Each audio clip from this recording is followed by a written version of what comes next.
चराचरम् तत्पदं दर्शितं येन तस्मै श्री गुरुवे नमः। गुरुर्ब्रह्मा गुरुर्विष्णु गुरुर्देवो महेश्वर गुरु साक्षात् परम ब्रह्म तस्मै श्री गुरुवे नमः।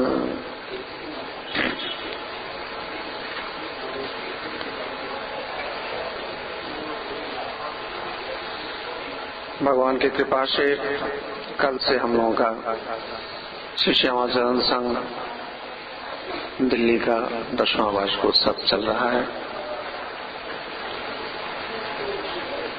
जब कभी दिल्ली आते थे तो जो लोग मिलने वाले आते थे उनसे हम यही कहते थे कि हम कभी आते हैं, आप लोगों से थोड़ी बात होती है, फिर चले जाते हैं। लेकिन सिर्फ बात होने से बहुत कुछ हो जाएगा या किताब पढ़ने से बहुत हो जाएगा, ऐसी बात नहीं है।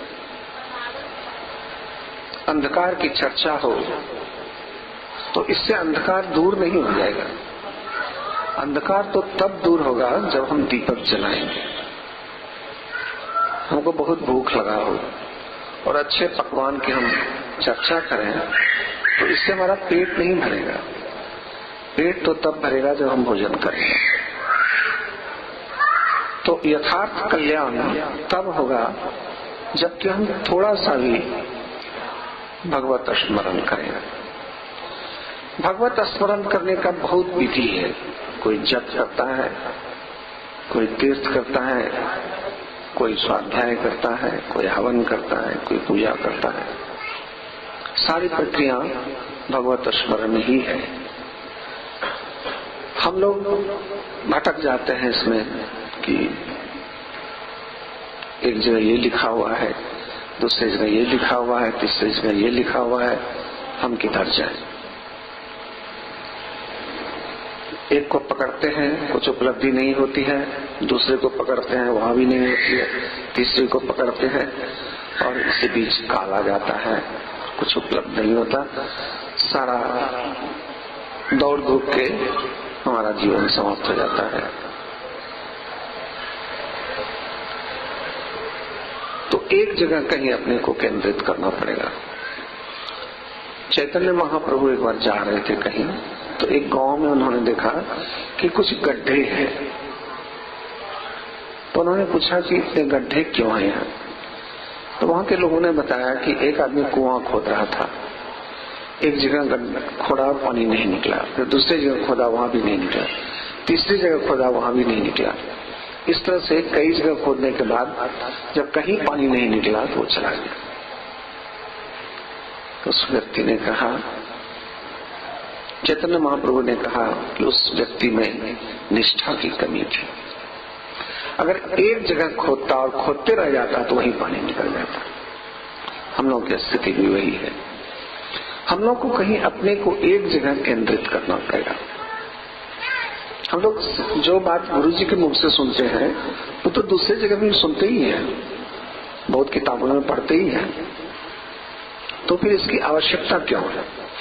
इसकी आवश्यकता इसलिए है क्योंकि हम अपने को एक जगह स्थिर कर सकें। बहुत विधियां हैं, लेकिन मेरे लिए वही विधि है जो हमारे गुरु ने मुझको बताया है।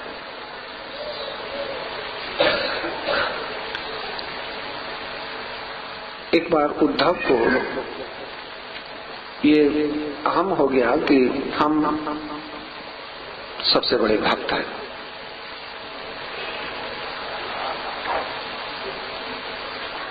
तो भगवान श्री कृष्ण तो सर्वांतर्यामी है, वे जान गए। उन्होंने कहा कि उद्धव, जमुना के उस पार में राम कथा हो रहा है और राम कथा जहां भी होता है वहां हनुमान जी आते हैं। राम कथा जहां जहां कहे तह पवन कुमार, श्रुति अंजलि धर सुनत है, बहत ने अंजल धार। राम कथा सुनते हैं और रोते हैं। तो जाओ उनको कहना कि हम बुला रहे हैं, मेरा नाम कहना कि भगवान श्री कृष्ण आपको बुला रहे हैं। उद्धव जी उन्होंने कहा कि हम पहचानेंगे कैसे? बोला जो आदमी सबसे पहले आवे और सबसे अंत में जाए बुझना कि यही हनुमान जी है। उद्धव जी बहुत पहले पहुंच गए, देखा कि एक बूढ़ा आदमी कम्बल ओढ़ के सबसे पहले आया, कोना में जाके बैठ गया। जब तक कथा चलती रही वो रोता रहा। जब सब चला गया तब वो जाने लगा। तो उद्धव जी को समझ में आ गया कि ये हनुमान जी होंगे। उद्धव जी ने पकड़ा उनको, तो कहा कि भाई आप कौन है, हमको क्यों पकड़े हुए हैं? तो बोले हम भगवान श्री कृष्ण के भक्त हैं, उन्होंने आपको बुलाया है। बोला कौन श्री कृष्ण? हम नहीं जानते हैं कोई कृष्ण को। झटक दिया, उद्धव जी बेचारा गिर गए। हनुमान जी के शरीर के आगे वो कहाँ टिकने वाले थे, चोट भी लगा। तो लगा आप भगवान कृष्ण को नहीं जानते हैं? वो त्रैलोक्य के स्वामी हैं, परमपिता परमेश्वर है। तो बोले होंगे, हमको पता नहीं। लौट के चले गए। बोले महाराज आपके साथ के साथ हमको भेज दिए, एक तो हमको पटक दिया पहले और दूसरा वो तो आपका नाम भी नहीं जानता है, आप कहते हैं बहुत बड़ा भक्त है वो। बोले तुम क्या बोले? बोले हम बोले कि भगवान कृष्ण बुला रहे हैं। बोले नहीं, कल तुम फिर जाना। अब जाने का मन नहीं था, पहले दिन पटक दिया था उसको, सोचा कल फिर पट गया, लेकिन आदेश था तो जाना पड़ा दूसरे दिन। बोले कि जैसे मिले वैसे कहना तुम जय श्री राम। तो दूसरे दिन उद्धव जी गए, देखा वही आदमी फिर आया, बैठा, कथा खत्म हुई, फिर जाने लगा। तो उद्धव जी ने कहा कि जय श्री राम। तब पहले उद्धव जी ने पकड़ा था, इस बार हनुमान जी ने पकड़ा, पकड़ के छाती से लगा ले। बोले भैया कौन हो आप? हमारे स्वामी का नाम ले रहे हैं। तो बोले कि ऐसे ऐसे भगवान श्री कृष्ण आपको बुलाना। हाँ चलिए चलिए आए। तो कृष्ण जी ने पूछा हनुमान जी से कि हनुमान क्या तुम नहीं जानते हो कि मैं कौन हूँ और राम कौन थे? बोले महाराज हम जानते हैं, आप ही द्वापर में कृष्ण बने थे, आप ही त्रेता में राम बने थे, लेकिन आप दोनों में कोई भेद नहीं है।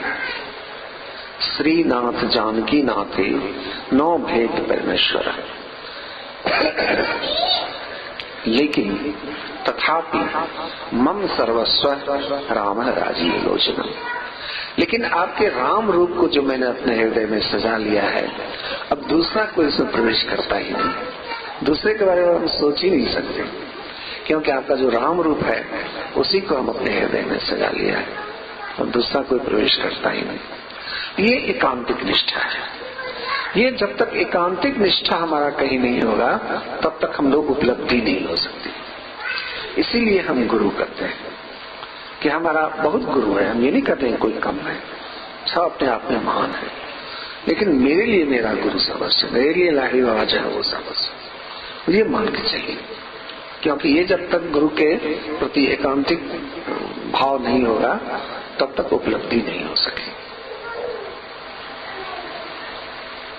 तो ये सबसे पहली बात है, इसीलिए हम लोग एक गुरु के शरण में आए। मंत्र 33 कोटि मंत्र है, लेकिन मेरे गुरु ने मेरे लिए जो निश्चित कर दिया है मेरे लिए वही है, और हम नहीं जानते हैं दूसरा क्या है। नहीं, हमको और से क्या लेना, मेरे लिए तो यही सर्वस्व, मेरा इष्ट जो गुरु निर्धारित करती है। क्योंकि जब तक हम कहीं एकाग्र नहीं होंगे, स्थिर नहीं होंगे, हमारी निष्ठा एक में आकर के स्थिर नहीं होगी, तब तक हम जितना भी प्रयास कर लें हमारा कोई उपलब्धि नहीं हो सकती। पार्वती जी जब तपस्या कर रही थी तो शिव जी ने सप्तऋषि को भेजा है परीक्षा लेने के लिए। सप्तऋषि गए हैं। सप्तऋषि ने कहा कि आप इतनी सुंदर हैं, इतना कठोर तपस्या किसके लिए कर रहे हैं? तो पार्वती ने कहा कि मैं भगवान शिव को पति रूप में प्राप्त करने के लिए तपस्या कर रही हूँ। तो कौन बोला आपको तपस्या करने के लिए? बोला हमारे गुरु जी। गुरु ने कहा है कि तुम तपस्या करो, इससे तुमको शिव प्राप्त होंगे पति रूप में। बोले कौन गुरु है आपके? बोले नारद जी। बोले नारद जी अपना विवाह तो कर नहीं सके और आपका विवाह कैसे करेंगे? और आज तक किसी का घर नारद ने बसाया? घर उजाड़ा है सबका। और गुरु आपको दुनिया में नहीं मिला कोई। और मान लीजिए कि आपके गुरु का बात सही हो और आपको शिव मिल भी जाए तो कौन सुख मिलेगा? उसके पास है क्या? आदमी घर देखता है, बर देखता है, तो इसको तो नहीं घर है, अब बर तो जो है सो ये झोपड़ी में रहता है, पहनने का बाग छाल या मृग छाल लपेट लेता है। हाँ, एक चीज उसके यहाँ बहुत है, सांप सब तरह का है। जितना सांप है चारों तरफ घूमते रहता है उनके देह पे। सवारी के नाम पे वो बूढ़ा बैल है, उसी पे चढ़ के घूमते रहते हैं। और उम्र भी सुनते हैं बहुत है उनका। और उनका तो हम भी सुने कि एक पत्नी पहले भी थी जो अब नहीं रही, जल गई, तो बिहार लड़का है। तो ऐसे आदमी से अगर आप इतनी सुंदर हैं देखने में, तो ऐसे पति से अगर आपका विवाह हो भी जाए तो कौन सा सुख मिलेगा आपको? और स्वभाव से बैरागी है, स्त्री के पति को आकर्षण उनका है नहीं कभी, तो ऐसे पति को पाकर के आपको क्या मिलेगा? हाँ, आप कहिए तो आपके लिए एक अच्छा लड़का हम सोच के रखे हैं, उससे बात चला रहे। भगवान विष्णु दिखने में भी सुंदर हैं, राजराजेश्वर हैं, धन की कोई कमी नहीं है, आपके बिल्कुल अनुरूप होंगे वो। पार्वती ने कहा कि आप ठीक कर रहे हैं, लेकिन हम तो पहाड़ की बेटी हैं और कठोर स्वभाव है मेरा, जिद्दी है, एक बार जो सोच लिया सो सोच लिया। और महात्मा जी मेरी बात सुन लीजिए कि जिसको गुरु के वचन में विश्वास नहीं है, स्वप्न में भी उसको कोई सिद्धि नहीं मिल सकता। गुरु के वचन प्रतीत न जेहि, सपने हो सुख सुधि सुलभ न सोई। उसको स्वप्न में भी कोई सुख या सिद्धि नहीं मिल सकता है। इसलिए मेरा निश्चय सुनिए कि जन्म जन्म लगी रगर हमारी, बरों शंभु न तो रहो कुमारी। मेरा ये निश्चित मत है कि हमारे गुरु ने कहा है। अब शिव जी भी आके कहेंगे तो हम एक तपस्या छोड़ने वाले नहीं है कि विवाह करूंगी तो शिव से, नहीं तो शब्द कुमारी रह जाऊंगी। तब सप्तर्षि ने हाथ जोड़ के कहा कि भवानी, हमको शिव जी ने भेजा था आपकी परीक्षा लेने के लिए। आप तो जगत की माँ हैं और शिव जी जगत पिता है, आप दोनों का तो नित्य संजोग है। मेरे कहने का तात्पर्य ये है कि पार्वती के तरफ गुरु के प्रति जब तक एकांतिक निष्ठा नहीं होंगे तब तक शिव की प्राप्ति नहीं हो सकती, तब तक शिवत्व लाभ नहीं होगा। शिव जी जब राम कथा सुना रहे थे और भगवान के जन्म का अनेक कारण बता रहे थे, तो एक कारण ये भी था कि विष्णु को नारद जी ने श्राप दिया था। तो पार्वती ने पूछा कि नारद जी तो विष्णु के भक्त हैं, ऐसा कौन सा अपराध किया था विष्णु भगवान ने जो कि नारद को श्राप देना पड़ा? मतलब अगर गलती होगा तो विष्णु भगवान का हो सकता है, नारद जी का नहीं हो सकता। वो तो हमारे गुरु है। ये निष्ठा है। ये निष्ठा जब तक एकाग्र नहीं होगा गुरु के प्रति तब तक हमको उपलब्धि नहीं हो सकती। तो गुरु ने जो हम लोगों को बताया है, ये मान के चलिए हम लोग कि बहुत विधि है, बहुत बड़े बड़े लोग बड़ी बड़ी बातें किया करते हैं, लेकिन मेरे लिए वही है जो मेरे गुरु ने बताया। जब तक ये निष्ठा एकाग्र नहीं होगी, और क्रिया है और विधि है, बहुत योग है, लेकिन मेरे लिए जब तक इस बात का पूर्णतः विश्वास नहीं होगा तब तक हमको आध्यात्मिक उपलब्धि नहीं हो सकती।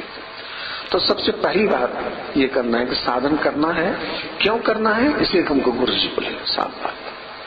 क्या होगा नहीं होगा, हमको कुछ उपलब्धि होगी, परावस्था होगा, हम कुछ नहीं जानते हैं। हम सिर्फ इतना जानते हैं कि गुरु ने हमको कहा है तो मेरे लिए सबसे सुंदर यही तरीका है। ये एकांतिक निष्ठा सबसे पहली बात।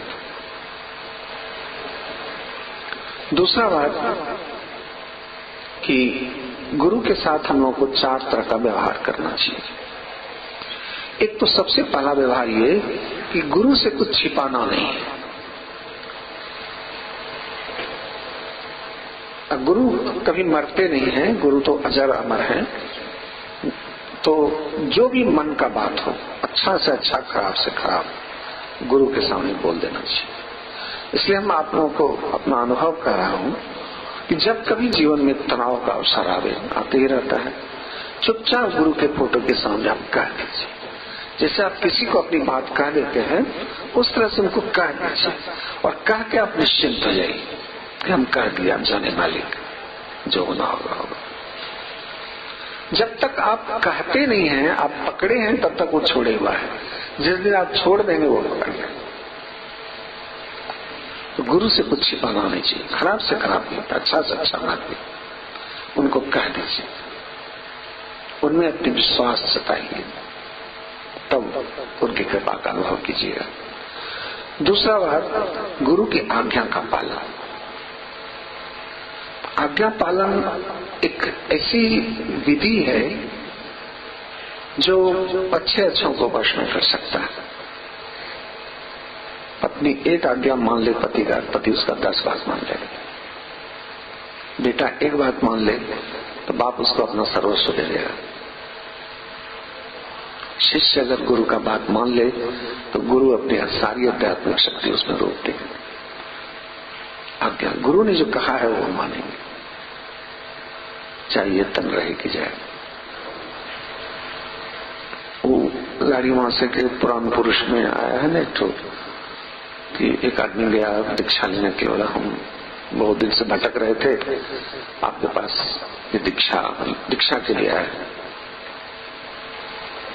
तो बोले कि हम तुमको दीक्षा नहीं मिलेगा, बोले आप अगर दीक्षा नहीं दीजिएगा तो इसी पहाड़ से कूद के हम जान दे देंगे। तो उन्होंने कहा कूद जाओ। तो कूद गया तो नीचे उसको उठा लिए, आकर के फिर उसको पुनर्जीवन दिए।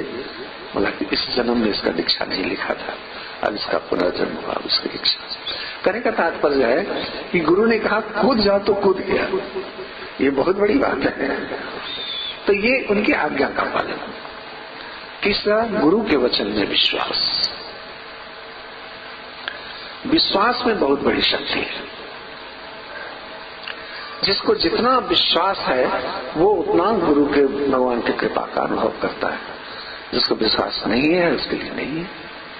और सच पूछिए तो इस संसारी विश्वास पे चल रहा है। आप लोग सब यहाँ बैठे हुए हैं, अपना घर किसके भरोसे छोड़े हैं? किसी पर विश्वास है करके छोड़े हैं। हवाई जहाज पे चढ़ते हैं तो पायलट पर विश्वास ही करके चढ़ते हैं, पहुंचा देगा।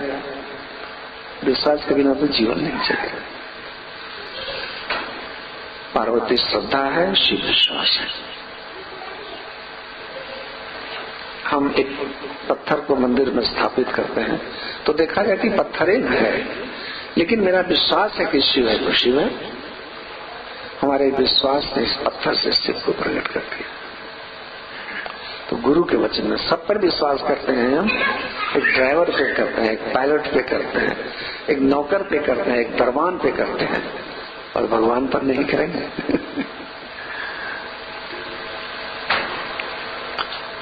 एक आदमी जा रहा था गाड़ी से, गुरु जी साथ में थे। रास्ते में एक बिल्ली ने रास्ता काट दिया, गाड़ी रोक दिया। कब प्रयास करेगा तब न जाएंगे। गुरु जी ने कहा कि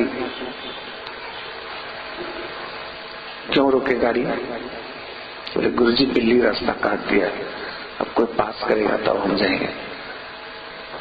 गुरु जी इतना कमजोर विश्वास है तुम्हारा। एक बिल्ली की शक्ति पर तुमको विश्वास है और गुरु तुम्हारे बगल में बैठे हुए हैं, उस पर विश्वास नहीं है। विश्वास में बहुत बड़ी शक्ति है। और जैसे कि दिवाली में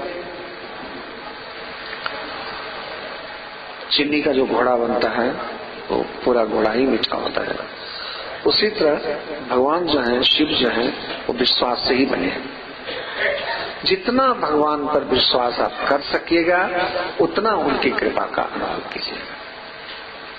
जितना भरोसा नहीं है तो उतना उनकी कृपा छिपी रहेगी। तो गुरु के वचन में विश्वास, वो कहे हैं होगा तो होगा, नहीं होगा नहीं। आप करके देखिए किसमें कितनी शक्ति। और चौथा, गुरु की सेवा। गुरु की सेवा अपने आप में बहुत महत्वपूर्ण है। सब पढ़े लिखे लोग यहाँ बैठे हैं, आप लोगों ने अरण्य की कथा पढ़ी होगी। अरण्य अभी जो योगा में छपा है, इसमें गुरु महिमा पर एक लेख बहुत अच्छी है, लिखा है वीरेंद्र जी ने। तो उसमें एक गुरु जी थे, उसको शिष्य थे, वो गुरुकुल में रख के, जंगल में रख के पढ़ाते थे। तो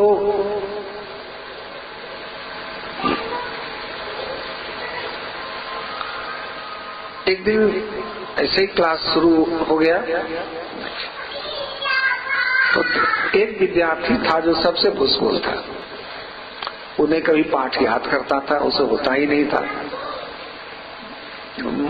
सबसे बुजगुल विद्यार्थी। तो उस दिन सब विद्यार्थी बैठ गया, तो वो बुजगुलवा जो था वो नहीं आया। तो लोगों ने कहा कि गुरुजी आप शुरू कीजिए पढ़ाई। बोला करे वो नहीं आया है। तो बोला छोड़िए, वो ऐसे भी कौन पढ़ता है, उसके नहीं आने से क्या फर्क पड़ा, हम लोग को पढ़ाइए। तो लेकिन नहीं, गुरु करुणामय होते हैं, उसके लिए कोई विद्यार्थी खराब नहीं होता, उस सब पर उनकी समान दृष्टि होती है। बोला नहीं नहीं, उसको आने दो। बड़ी देर इंतजार किए, लड़का सब हल्ला करने लगा कि अब पढ़ाई शुरू कीजिए। तो लगने थोड़ा इंतजार कर लेते हैं। बहुत देर के बाद वो लड़का आया। तो गुरुजी ने पूछा कि तुमको इतना विलंब कहाँ लग गया। बोला गुरुजी, आज सुबह जब हम सो के उठे तो हमने देखा कि आपकी धोती गंदी हो गई है, मैली हो गई है। तो उसको साफ करने हम तालाब पर चले गए। तो साफ करके अभी गुरुजी लाए हैं, उसको सूखने दिए हैं, तब हम क्लास में आए। गुरुजी का हृदय भर गया। उसने बुला करके उसको छाती से लगा लिया और 3 बार उसके माथा पर हाथ फेरा, उसको सारी विद्या आ गई। और गुरुजी ने कहा कि आज का पाठ यही पढ़ाएगा तुम लोग को। ये सिर्फ जो पढ़ के नहीं प्राप्त कर सका वो गुरु की सेवा करके प्राप्त कर। ऐसे दृष्टांत कई हैं गुरु गीता में, अनेकों दृष्टांत हैं। जो कुछ नहीं किया, गुरु जी का धोती किस तरह इसी उसका पार लग गया। इसलिए गुरु सेवा का अपना महत्व है। तो ये 4 व्यवहार हम लोगों को, एक पहली बात हमने कहा कि गुरु के प्रति हमारी एकांतिक निष्ठा हो। गुरु ने जो मंत्र दिया है, गुरु ने जो क्रिया बताया है, मेरे लिए यही सबसे श्रेष्ठ। दूसरा, गुरु की सेवा। तीसरा, गुरु के वचन में विश्वास। और चौथा, गुरु की आज्ञा का पालन। ये 4। और एक, क्योंकि अपने को गुरु के सामने खोल कर रख देना चाहिए। मतलब जब भी हमारा कोई तनाव हो, कुछ भी हो, तो उनसे कह देना चाहिए। और कह के निश्चिंत हो जाए, काम हो नहीं हो। हम लोग को क्या होता है, कोई काम अगर बन गया तभी तो गुरु जी की कृपा सेवा, लेकिन नहीं बना दो, इतना पूजा पाठ करते थे, कुछ नहीं हुआ। नहीं, दोनों में उनकी करुणा छिपी हुई है। जैसे माँ के प्यार में, माँ के डांट में, दोनों में बच्चों के कल्याण की भावना होती है। तो हमारे साथ जो भी हो, दोनों में हमारे गुरु की कृपा है। इसलिए गुरु के प्रति एकांतिक निष्ठा हम सबों को होनी चाहिए। यही सबसे पहली सीढ़ी है उस पथ पर चलने के लिए जिस पर हम लोग चलने के लिए आगे बढ़े हैं। दूसरी बात,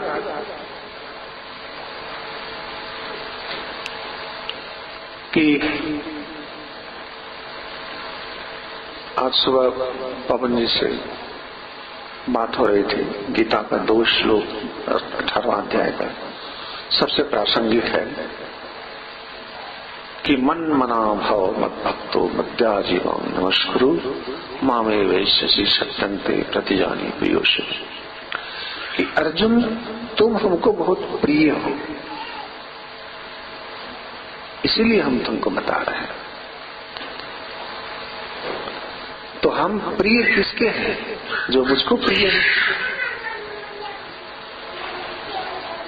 और भरोसा की बात अभी हम कर रहे थे ना, विश्वास और भरोसा की बात। तो महाभारत का एक छोटा सा प्रसंग हम सुनाते हैं, प्रेरणादायक है हम सबों के लिए। महाभारत का युद्ध हो रहा था, शाम को सब शिविर में लौटते थे। तो एक दिन दुर्योधन ने भीष्म पितामह को बहुत ऊंचा नीचा बोल दिया। बोला कि आप हमारे सेनापति हैं और पांडवों को जानबूझ के आप छोड़ देते हैं। युधिष्ठिर, भीम, अर्जुन, नकुल, सहदेव सब आपके सामने से गुजरता है, आप मारते नहीं हो, लगता है कि आप पक्षपात कर रहे हैं। तो भीष्म पितामह तो क्षत्रिय थे, बहुत लगा ये बात उसको। तो बोला ठीक है, कल के युद्ध में या तो अर्जुन रहेगा या मैं रहूंगा, दो में से एक ही बात आदमी रहेगा। हाहाकार मच गया पांडवों में कि भीष्म पितामह बोले हैं कि झूठ हो ही नहीं सकता है, और अर्जुन अगर चला गया तो महाभारत खत्म हो जाएगा। रात को मीटिंग हुई, सब लोग भगवान श्री कृष्ण, युधिष्ठिर, नकुल, सहदेव, भीम सब जमा हुए। किसी ने कहा कि कल के युद्ध में अर्जुन नहीं जाएगा। भगवान श्री कृष्ण ने कहा कल के युद्ध में अर्जुन नहीं जाएगा तो मैं आप लोगों को छोड़ दूंगा, क्योंकि अगर तुम लोग धर्म छोड़ोगे तो मैं छोड़ दूंगा तुमको। क्षत्रिय युद्ध से पलायन नहीं करता, इसलिए युद्ध में तो हो जाएगा। तो बोला कि ठीक है, तब पीछे रहेगा सबसे। बोला ना, आगे रहेगा। तो युधिष्ठिर ने कहा कि अच्छा सब लोग हम लोग हैं, लेकिन अर्जुन ही नहीं है, जरा अर्जुन का भी सहमति ले लें कि कल के लिए क्या रणनीति हम बनाए युद्ध के लिए। तो कहाँ है अर्जुन? तो देखा अर्जुन अपने शिविर में आराम से सोया हुआ था, खर्राटे मार रहा था। तो उसको उठाया, कह रहे हम लोग इतना चिंतित हैं तुम्हारे लिए और तुम यहाँ इतना चैन से सो रहे हो, तुमको चिंता नहीं है? जानते हो भीष्म पितामह क्या बोले हैं? बोले हाँ मालूम है हमको, यही बोले हैं कि कल अर्जुन रहेगा या मैं रहूंगा। तो बोले तुमको चिंता नहीं है? हम लोग इतना चिंतित हैं तुम्हारे लिए और तुमको अपनी चिंता नहीं है? अर्जुन ने मुस्कुरा कर कहा नहीं, हमें चिंता नहीं कुछ भी, उन्हें चिंता हमारी है। हमें चिंता नहीं कुछ भी, उन्हें चिंता हमारी है। हमारे नाव का केवट सुदर्शन चक्रधारी है। हम क्यों चिंता करें? मेरे लिए वो जो है चिंता करने वाले। ये विश्वास, ये भरोसा है। जय जय।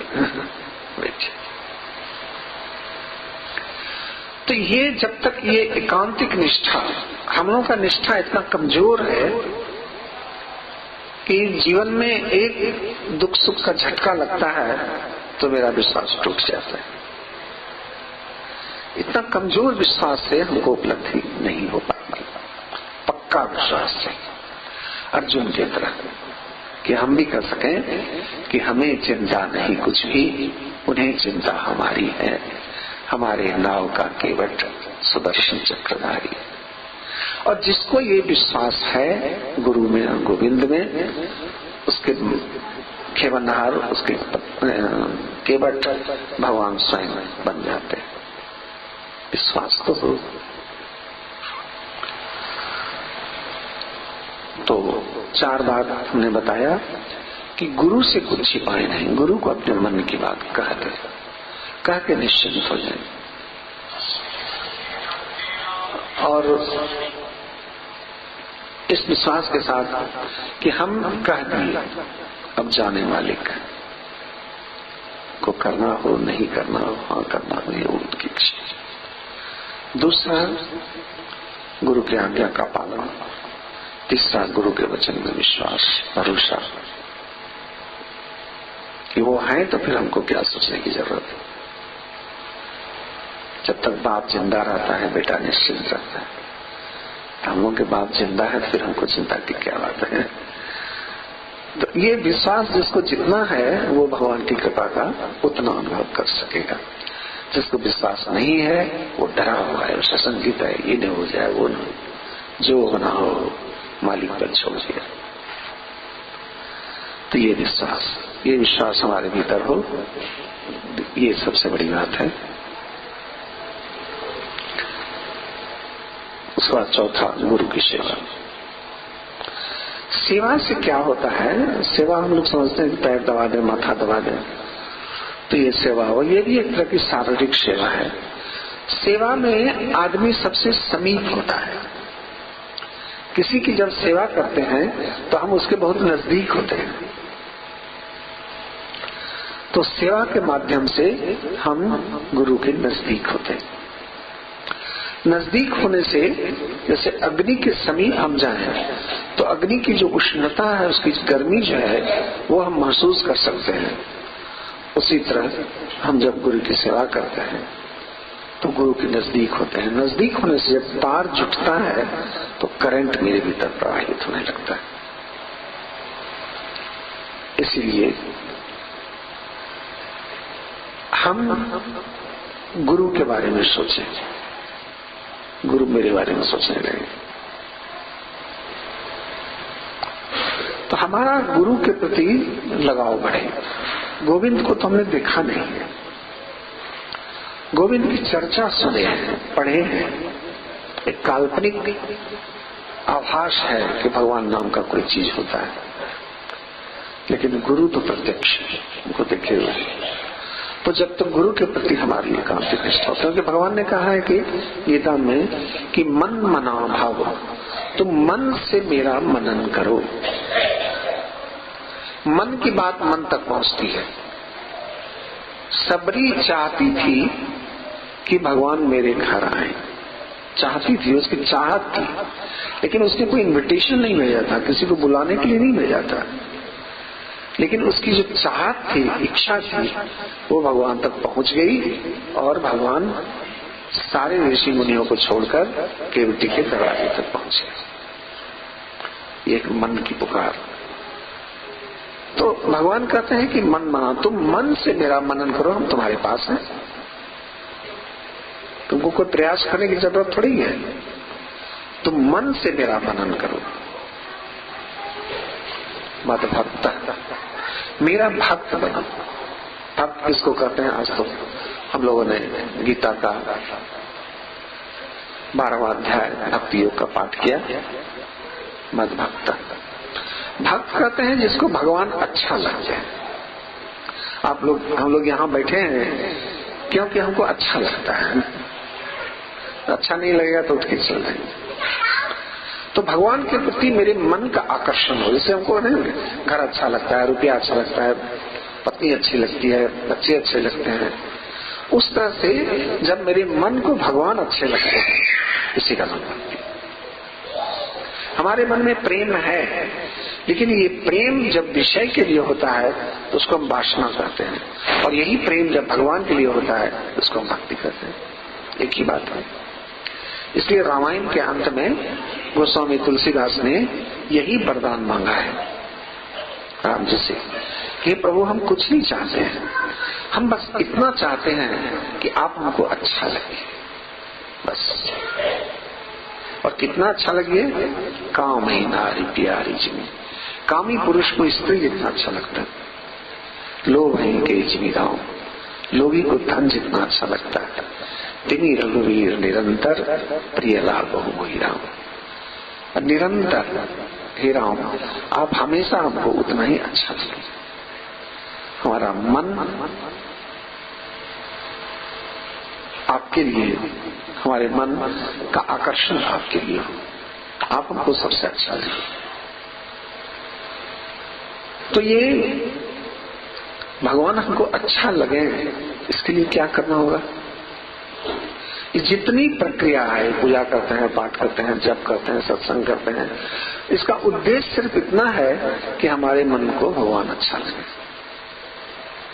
मन का आकर्षण भगवान के प्रति। जैसे संसार अच्छा लगता है वैसे ठाकुर अच्छे लगे।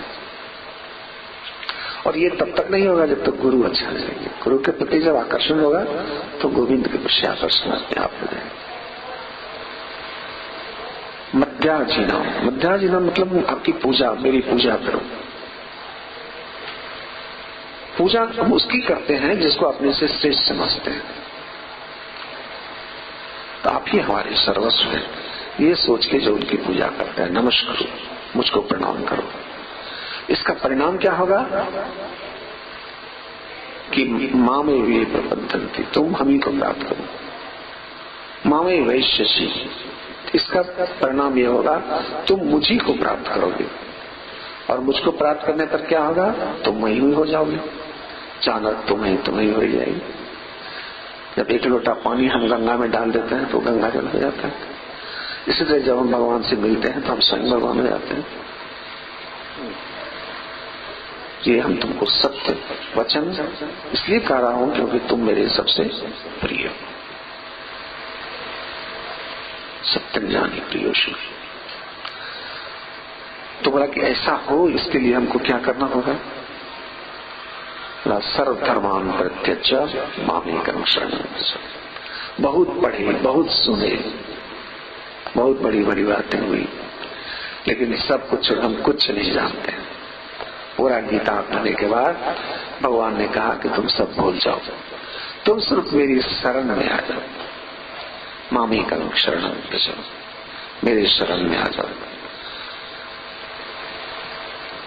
और हम तुमको वचन देते हैं कि अहं त्वां क्षरो पापेभ्यो मोक्षयिष्यामि। चाहे तुम जितना बड़ा ही पापी क्यों न हो, हम तुमको सारे पाप से मुक्त करके मोक्ष प्रदान करूंगा। ये मेरा वचन। शरण में जाने का क्या मतलब? शरण में कैसे चले जाए? आप क्या हैं जो आपके शरण में चले जाए? भगवान ने कहा कि गुरु ने जो तुमको बताया है वही शरण में जाने की विधि है। उसको तुम नियम से करते रहो और तुम मुझ पर छोड़ दो बाकी सब कुछ, अर्जुन की तरह। तो हम लोग को भी देखिए, जीवन तो चला जा रहा है, कितना उतार चढ़ाव हम जीवन में देख रहे हैं। दुख का दौर चलता है तो चलता है, जीवन में खुशियां कम, दुख अधिक है। बुढ़ापे का दुख आने वाला है, बीमारियों का दुख आने वाला है, मृत्यु का दुख आने वाला है। मरने के बाद क्या होगा पता नहीं। तो हम लोगों को क्या करना चाहिए? अभी हम लोग एक्चुअली यही विचार करने के लिए यहाँ बैठे हैं कि हमको करना क्या चाहिए। होना क्या है ये तो भगवान के हाथ में है, करना क्या है ये हमारे हाथ में। हमको क्या करना चाहिए कि मेरा वर्तमान जीवन भी सुखी रहे और पारलौकिक जीवन भी सुखी हो, क्योंकि आज ही का बोया हुआ बीज कल फलेगा। तो सबसे पहला काम तो ये करना चाहिए, गुरु जी ने जो बताया है वही मेरे कल्याण का मार्ग है, उसका निश्चित रूप से हम लोग को अनुपालन करना चाहिए। जीवन में दुख सुख अच्छा बुरा तो मेरा प्रारब्ध है के अनुसार जो आएगा उसको सहन करते हुए हमको नियमित साधन करना चाहिए। दूसरा, नीचे जमीन में हम बीज डालते हैं, ऊपर में फल खिलता है। आज का किया हुआ कर्म कल फलेगा। आज जो देखते हैं कि हवाई जहाज क्रैश कर गया, वो एक्सीडेंट हो, कोई अचानक नहीं होता है। कभी का किया हुआ कर्म आज फला, आज इसको ये बीमारी हो गया, ये कोई अचानक बात नहीं है। कोई कर्म ऐसा था जिसका ये फल मिला, तुरंत समझ में नहीं आता है। इसलिए हम लोगों को धर्म का पालन करना चाहिए। अब धर्म है क्या, किसको कहते हैं धर्म? तो भीष्म पितामह ने इसका बताया है शांति पर्व में कि जैसे एक चौकी 4 पौवा पे आधारित होता है, उसी तरह धर्म के 4 पाद हैं, 4 पौवा है। सबसे पहला पाद है अहिंसा, दूसरे को कष्ट नहीं देना। दूसरों को दुखी करके हम सुखी नहीं हो सकते। इसलिए हमारा प्रयास होना चाहिए कि हमसे किसी को दुख मत पहुंचे, चाहे वो घर हो, चाहे ऑफिस हो, जहां भी हो। दूसरा, हम अगर किसी को कटु वाक्य बोलते हैं, किसी के मन को चोट लगता है, ये भी हिंसा। मानसिक, शारीरिक, आर्थिक किसी तरह की जो पीड़ा हम दूसरों को पहुंचाते हैं वो हिंसा है। हम कोशिश करें कि हमसे कम हिंसा हो। दूसरा है सत्य। सत्य ही भगवान का स्वरूप है, इसलिए उनको सत्यनारायण कहते हैं। तो हमारे जीवन में जितना हो सके, हम ये नहीं कहते हैं कि एक दिन में हम हरिश्चंद्र बन जाएंगे, लेकिन कोशिश तो करें। छोटी छोटी बातों से ही शुरुआत की जाती है। तीसरा है क्रोध। क्रोध आदमी का सबसे बड़ा शत्रु है। यक्ष का प्रश्न था कि मनुष्य का सबसे बड़े शत्रु कौन है? युधिष्ठिर ने कहा क्रोध। क्रोध हमको इसलिए होता है कि हम सहन नहीं कर पाते। मेरे मन के विपरीत अगर कोई बात हुई तो हम उसको बर्दाश्त नहीं कर पाते, हम क्रोध आएगा। एब्जॉर्बिंग कैपेसिटी, शॉक ऑब्जर्वर जो मेरा है वो कमजोर है, इसलिए हमको क्रोध हो जाता है। सहनशील बनना पड़ेगा। सुबह उठना है, साधन करना है, लेकिन कितनी अच्छी नींद आ रही है, ये जो बेग आ गया इसको हम सामने करके उड़ना उड़ दिए। सुबह सोने में बड़ा मन लगता है। गौरी एक दिन हमको कह रही थी कि वो मजा नहीं है सूरज और चांद में, वो मजा नहीं है कुबेर के खजाने में, जो मजा है सुबह उठ के फिर सो जाने में।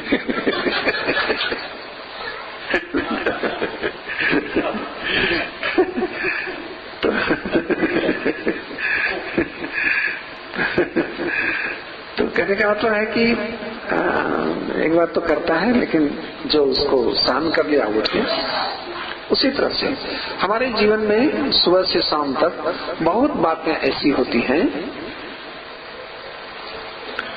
जो हमारे मन के प्रतिकूल होती है, मन के अनुकूल, चाहे वो पत्नी के द्वारा हो,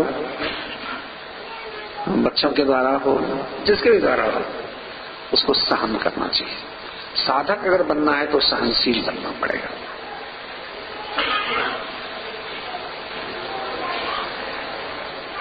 तो जब तक सहनशील नहीं बनेंगे तब तक क्रोध उभरता रहेगा, क्रोध आता रहेगा। तो अक्रोध ये धर्म का तीसरा पाल है। जो सहन नहीं कर सकता बैठो।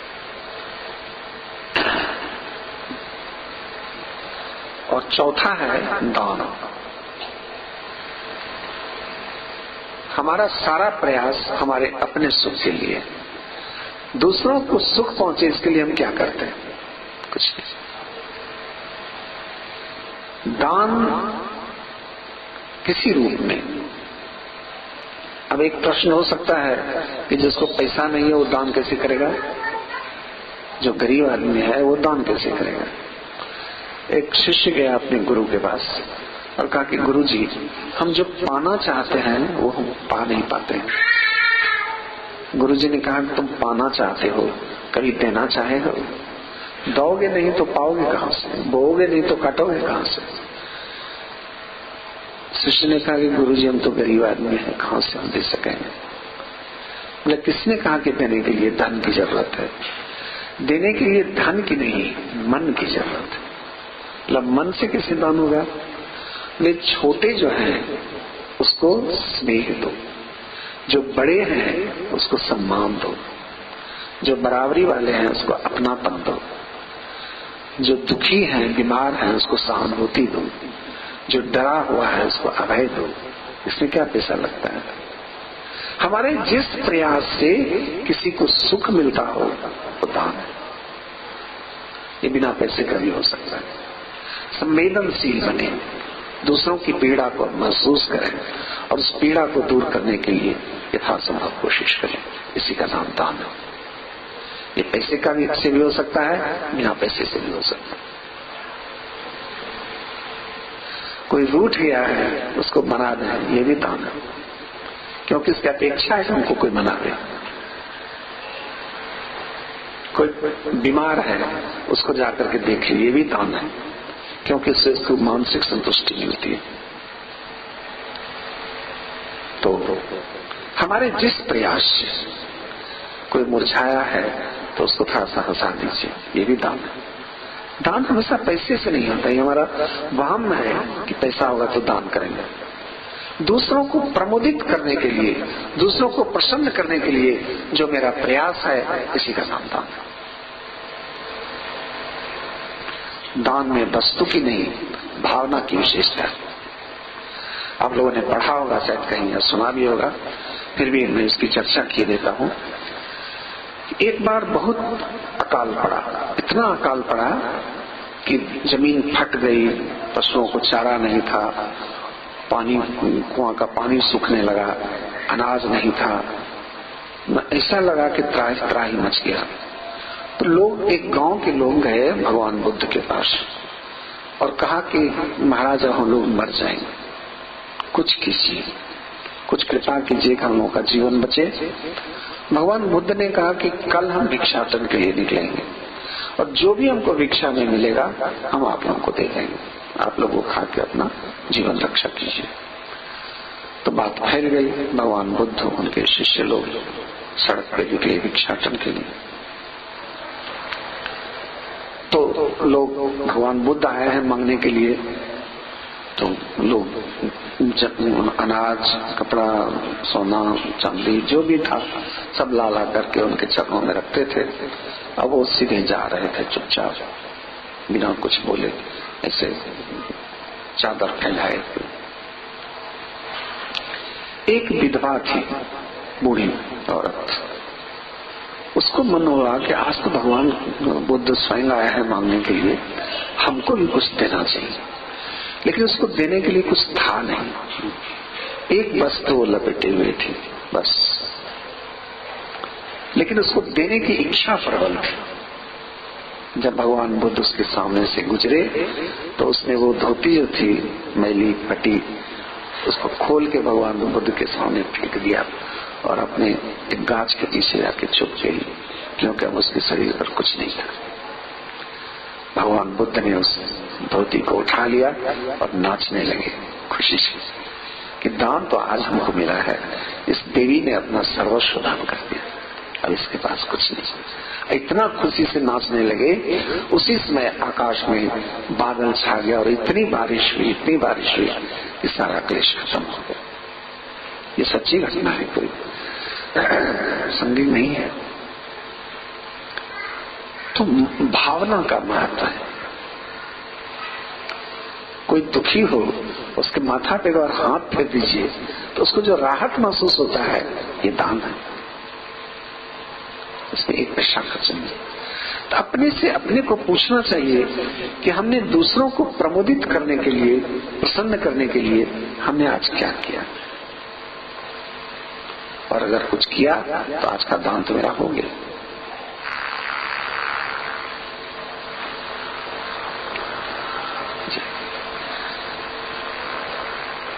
इसका एक बड़ा अच्छा था कि राजा भोज के दरबार में कवि थे। वो राजा लोग के यहाँ पहले कवि लोग अपना सुनाते थे, कविता वगैरह जा करके राजा से पुरस्कार पाते थे। तो कवि जी राज दरबार जा रहे थे, गर्मी का दिन था, सड़कें एकदम तबी हुई थी। तो देखा एक बीमार बूढ़ा आदमी गर्मी से चल नहीं पा रहा है, छटपटा रहा है। कवि जी ने अपना जूता खोल के उसको पहना दिया, वो चलने लगा ठीक से, लेकिन अब कवि जी छटपटाने लगे। गर्मी बहुत थी।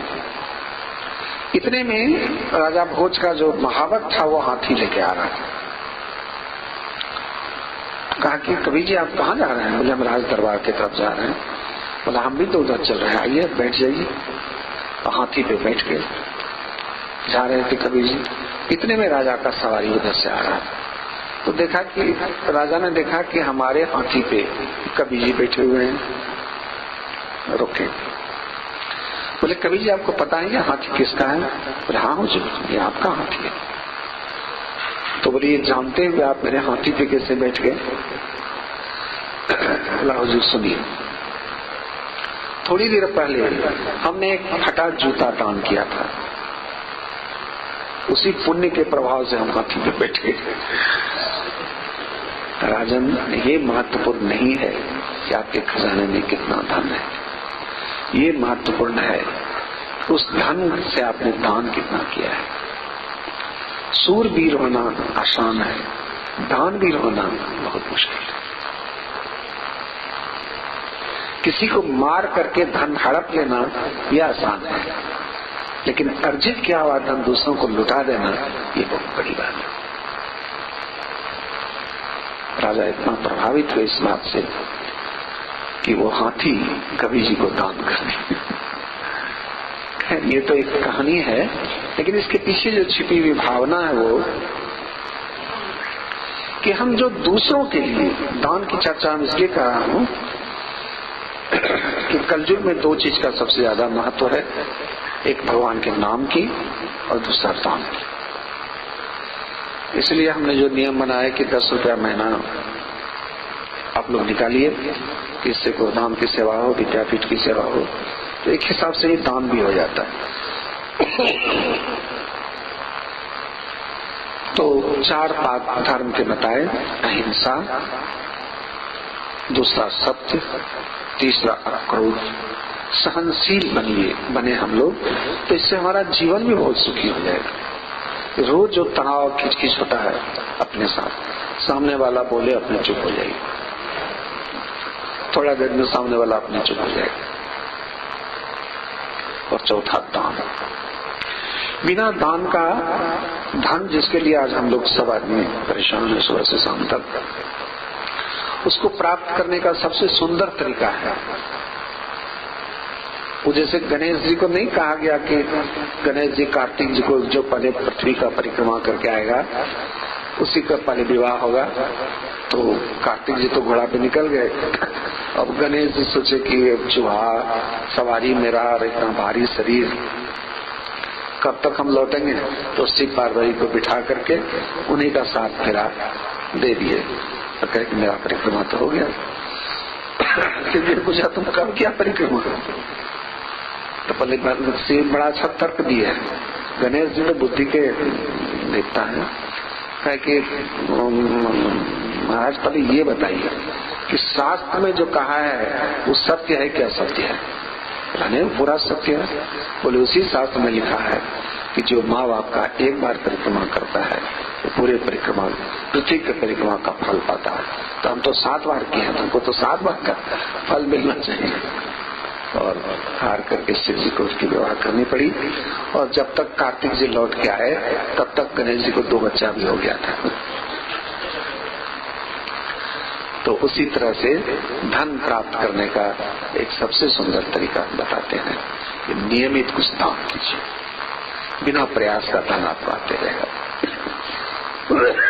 थोड़ा ही सही, हम ये नहीं कहते कि इसमें अमाउंट मटेरियल नहीं है, 1 रुपया 2 रुपया 5 रुपया जो बन पड़ेगा हर एक महीना भगवान को निकाल दीजिए और किसी गरीब को दे दीजिए। भगवान को खोजते मत रहिए कि कहाँ भगवान मिलेंगे कि उनका पैसा आप उनको दे दें। वो जो सड़क पे घूम रहा है ना वो भी भगवान है, किसी को दे दीजिएगा तो उनको ही धन हो जाएगा। इसलिए क्योंकि महाभारत में कथा ये है, बता दें आप लोगों को, कि पार्वती ने एक प्रश्न पूछा है भगवान शिव से कि संसार में 3 तरह के लोग देखे जाते हैं। एक तरह के लोग ऐसे हैं जिसको बिना प्रयास का धन मिलता है, अरबपति के घर में पैदा हुआ, तो बचपने से अरबपति हो गया, कुछ किया तो नहीं उसने।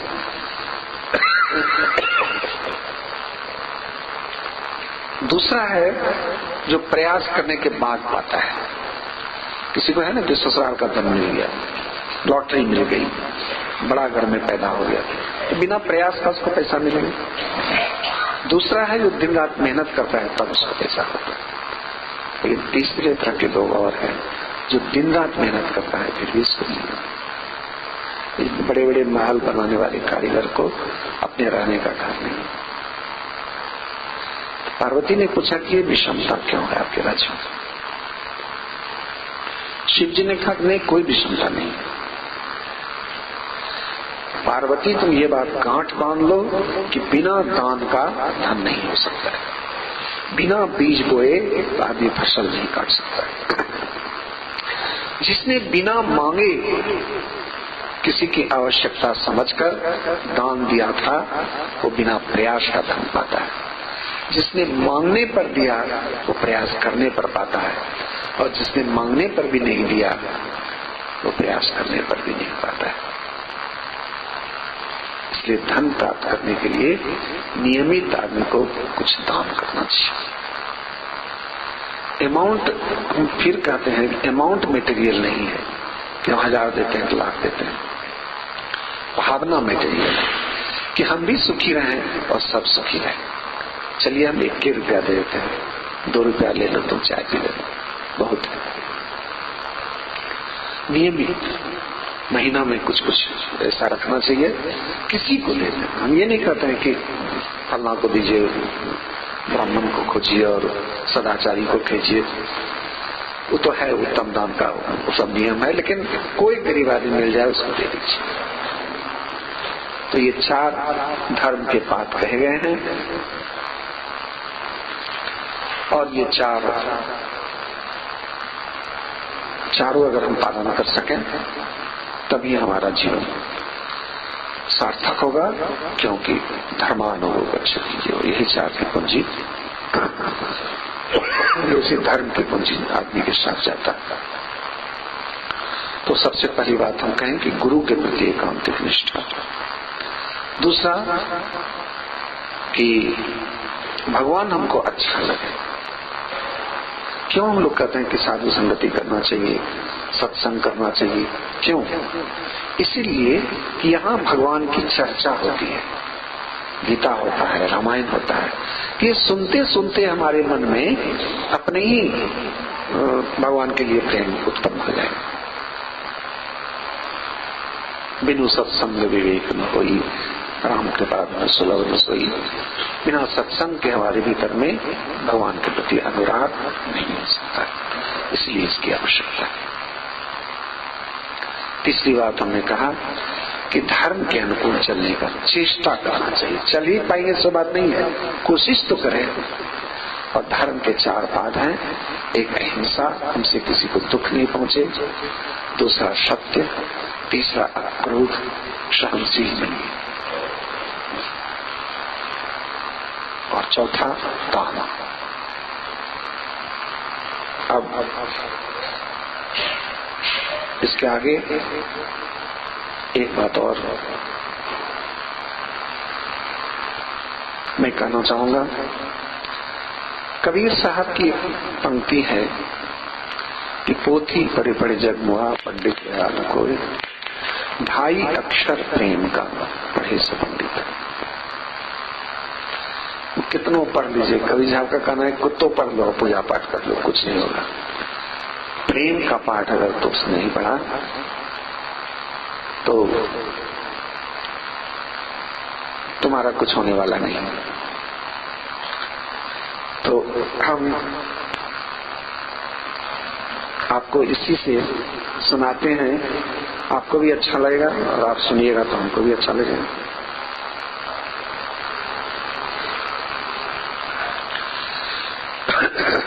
जितने बड़े बड़े ऋषि महर्षि हुए हैं, सब ने तपस्या पूर्ण होने पर भगवान से क्या मांगा? अहिल्या ने मांगा, बिनती प्रभु मोरी मैं मति भोरी, नाथ न मांगो बर आना, पद कमल परागा रस अनुरागा, मम मन मधुप करे पाना। हे राम, हम और कुछ नहीं मांगते हैं कि मेरा जो मन है वो आपके चरणों में अनुरक्त रहे, बस इतना ही वरदान हमको चाहिए। मनु शत्रुपा ने मांगा, सोई सुख सोई गति सोई भगति, सोई निज चरण स्नेह, सोई विवेक सोई रहनी प्रभु, हम ही कृपा करेंगे।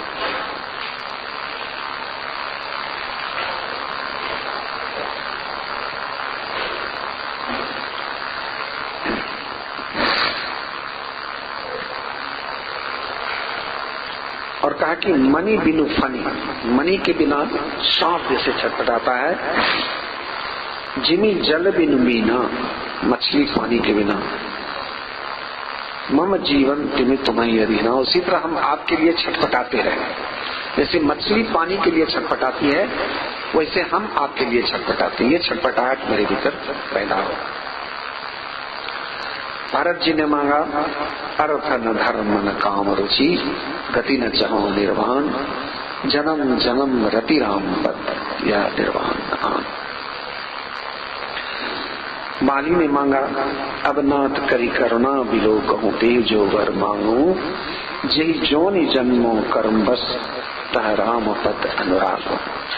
कि हम चाहे जौन जन्म मिले सब जन्म में मुझे आपके चरणों में अनुराग हो। वशिष्ठ जी ने कहा कि नाथ एक वर मांगो, राम कृपा करि देव, जन्म जन्म प्रभु पद कमल कबहू घटे नहीं। और गोस्वामी तुलसीदास ने काव मही नारी बिहारी जिमी, लो भई के जिमी धाम, तिमी रघुवीर निरंतर प्रिय लागो मोहि राम। सब ने भगवान के लिए प्रेम मांगा। यह प्रेम क्या उसके पास नहीं था? प्रेम तो सबके पास होता है। प्रेम तो अमृत है। अगर जीवन में प्रेम नहीं हो तो जीवन नीरस हो जाए। जो हत्यारा है वो भी अपनी पत्नी से प्यार करता है, जो बेईमान है वो भी धन से प्यार करता है, लेकिन प्रेम में फर्क है। जो प्रेम विषय के लिए होता है उसको वासना कहते हैं, और जो प्रेम भगवान के लिए होता है उसको भक्ति कहते हैं। एक ही चीज है, चैनल बदल जाता है तो मतलब बदल गया। उन महापुरुषों को भी प्रेम तो था, लेकिन उन्होंने वर मांगा कि प्रभु हमें आपके लिए प्रेम हो, हमें विषय नहीं आप अच्छे लगे, आपसे प्रिय मुझे कुछ भी नहीं लगे। प्रेम मिलन के लिए व्याकुल कर देता है। प्रेम की एक बात क्या है, मिलने के लिए व्याकुल। जिसको हम बच्चा को देखिए, बच्चा को अगर आपको उसके प्रति आपका प्रेम होगा तो आप तुरंत उसको लेके अपने गोदी में ले लीजिएगा। प्रेम मिलन के लिए व्याकुल कर देता है। और जो अगर भगवान से प्रेम होगा तो भगवान से मिलने के लिए व्याकुलता आएगी, और जो भगवान से मिलेगा वो स्वयं भगवान हो जाएगा। जैसे कुएं का जल जब गंगा में मिलता है तो गंगा जल हो जाता है। प्रेम कहते किसको है? प्रेम इतना व्यापक है कि इसे परिभाषा में नहीं माना जा सकता, इसे कहा नहीं जा सकता, इसे लिखा नहीं जा सकता, ये सिर्फ अनुभव किया जा सकता है। एक का प्रेम दूसरा नहीं समझ सकता। हमको अगर आपके लिए प्रेम है तो एक तीसरा नहीं समझ सकता है। अगर हम अध्यात्म की बात करें तो प्रेम ही भगवान का स्वरूप है। प्रेम हमें जीवित रखता है। जिसके जीवन में प्रेम का स्रोत सूख जाता है वो आदमी आत्महत्या कर लेता है। आत्महत्या के पीछे एक सबसे बड़ा कारण ये है कि उसको जीवन में कहीं प्रेम दिखाई नहीं पड़ता। सोचता मेरे जीने का क्या मतलब। जिसके जीवन में प्रेम का स्रोत सूख जाता है वो आदमी आत्महत्या कर लेता है। जैसे भौरा एक फूल से दूसरे फूल पर पराग के लिए मंडराता रहता है, उसीलिए मेरा मन एक चीज से दूसरी चीज में प्रेम के लिए भटकता रहता है। हम प्रेम क्यों चाहते हैं? प्रेम सुख का आधार है। सच बोलिए कि जीवन में सुख का अनुभव कब होता है? जब या तो मुझको कोई प्यार करता है या हम किसी को प्यार करते हैं। प्रेम हमें पूर्णता का बोध देता है। प्रेम अपनापन का एहसास कराता है। प्रेम में रस है, रसो वैसा। संसार में सब लोग, बल्कि कहें कि सभी प्राणी प्रेम का भूखा है।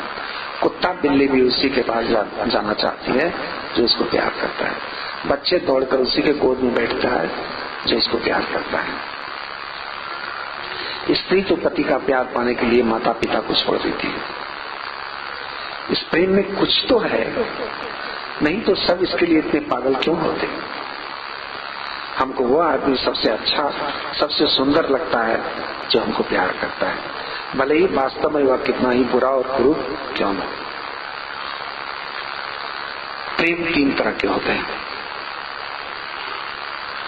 जिस प्रेम में कुछ पाने की इच्छा हो, जैसे नौकर का मालिक के लिए प्रेम, पति पत्नी का सिर्फ वासना पूर्ति के लिए प्रेम, ये तृतीय श्रेणी का प्रेम। यह प्रेम तभी तक है जब तक स्वार्थ है। स्वार्थ खत्म हो जाएगा, प्रेम खत्म हो जाएगा। नौकर को हटा दीजिए, उसका प्रेम आपके लिए खत्म हो जाएगा। जब तक स्वार्थ है तब तक प्रेम है। दूसरा, जो प्रेम सिर्फ देने के लिए है, लेने के लिए नहीं। देने के लिए है लेकिन सीमित है, जैसे माँ का पुत्र के लिए, बहन का भाई के लिए, भाई का भाई के लिए, पिता का पुत्र के लिए, गुरु का शिष्य के लिए। यह निश्चल प्रेम है, सिर्फ देने की इच्छा होती है। बेटा नालायक हो तो भी माँ उसके प्रति निष्ठुर नहीं हो सकती। पति पीटता है फिर भी पत्नी रात में उसका पैर दबाती है। शिष्य को देखते ही गुरु की आंखों में चमक आ जाती है, भले ही शिष्य उसकी बात नहीं मानता हो। यह प्रेम यद्यपि निश्चल है लेकिन सीमित है। जैसे माँ का अपने बेटे के लिए जो प्रेम है वह दूसरों के बेटे के लिए नहीं हो सकता। ये द्वितीय श्रेणी का प्रेम है। और तीसरा प्रेम है जिसके बदले कुछ पाने की इच्छा नहीं हो और जो प्रेम सबके लिए हो, असीम हो, जैसे निस्वार्थ भगवत प्रेम, जिसमें कोई वरदान पाने की इच्छा नहीं। देश प्रेम, विश्व प्रेम, दुखियों गरीबों से प्रेम, यह प्रेम असीम होता है, सबके लिए होता है, सब अपना होता है। ऐसे व्यक्ति प्रेम रस में सराबोर होते हैं। किसी ने ठीक ही कहा है कि प्रेम जब किसी का अनंत हो गया तो रोम रोम उसका संत हो गया। जब यह प्रेम होता है तो कोई बुरा नहीं लगता, सब अच्छा लगता है। कोई पराया नहीं लगता, सब अपना लगता है। तब किसी के प्रति कटुता, ईर्ष्या, द्वेष, घृणा कुछ नहीं रहता, क्योंकि जब तक ये रहेगा प्रेम नहीं होगा। मनुष्य जब इन दुर्गुणों से रहित हो जाएगा तो वह कितना आनंद से भर जाएगा इसकी कल्पना नहीं कर सकते। वह तो देवता हो जाता है, वह स्वर्ग में रहता है, अर्थात वो जहाँ रहता है वहीं स्वर्ग बन जाता है। प्रेम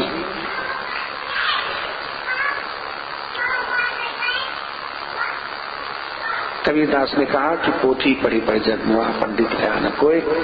2.5 अक्षर प्रेम का पढ़े सो पंडित होय। अतः जो भगवान से प्यार करता है वो सबसे प्यार करता है, और जो सबसे प्यार नहीं कर सकता उसका भगवत प्रेम बेटा पुछला है। ये बात कबीरदास ने अपने अनुभव से साधना सिद्ध होने पर जो उनको अनुभव हुआ उसी आधार पर लिखा था। एक बार रामानुजाचार्य के पास एक आदमी व्यक्ति गया और उसने कहा कि महाराज, भगवान मुझ में भगवत प्रेम जगे, इसके लिए आप कोई उपाय बताइए। रामानुजाचार्य ने कहा कि ये बताओ, तुमने आज तक कभी किसी से प्यार किया है? उस व्यक्ति ने कहा कि मैं तो इस झंझट से बचने के लिए भगवान के शरण में जाता हूँ, ये प्यार वार के चक्कर में कौन पड़े। रामानुजाचार्य ने कहा कि हम तुम्हारी कोई मदद नहीं कर सकेंगे, क्योंकि जिसने किसी जीव से प्यार नहीं किया वह नीरस है, और वाला भगवान से कैसे प्रेम कर सकता है। हरि का प्रेम चाहते हो तो हरिजन से प्रेम करना सीखो, क्योंकि उन्हीं में हरि का वास है।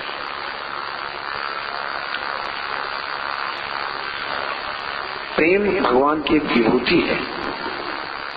गीता के 10वें अध्याय में भगवान की विभूति का वर्णन है तो उसमें प्रेम भगवान की एक विभूति है।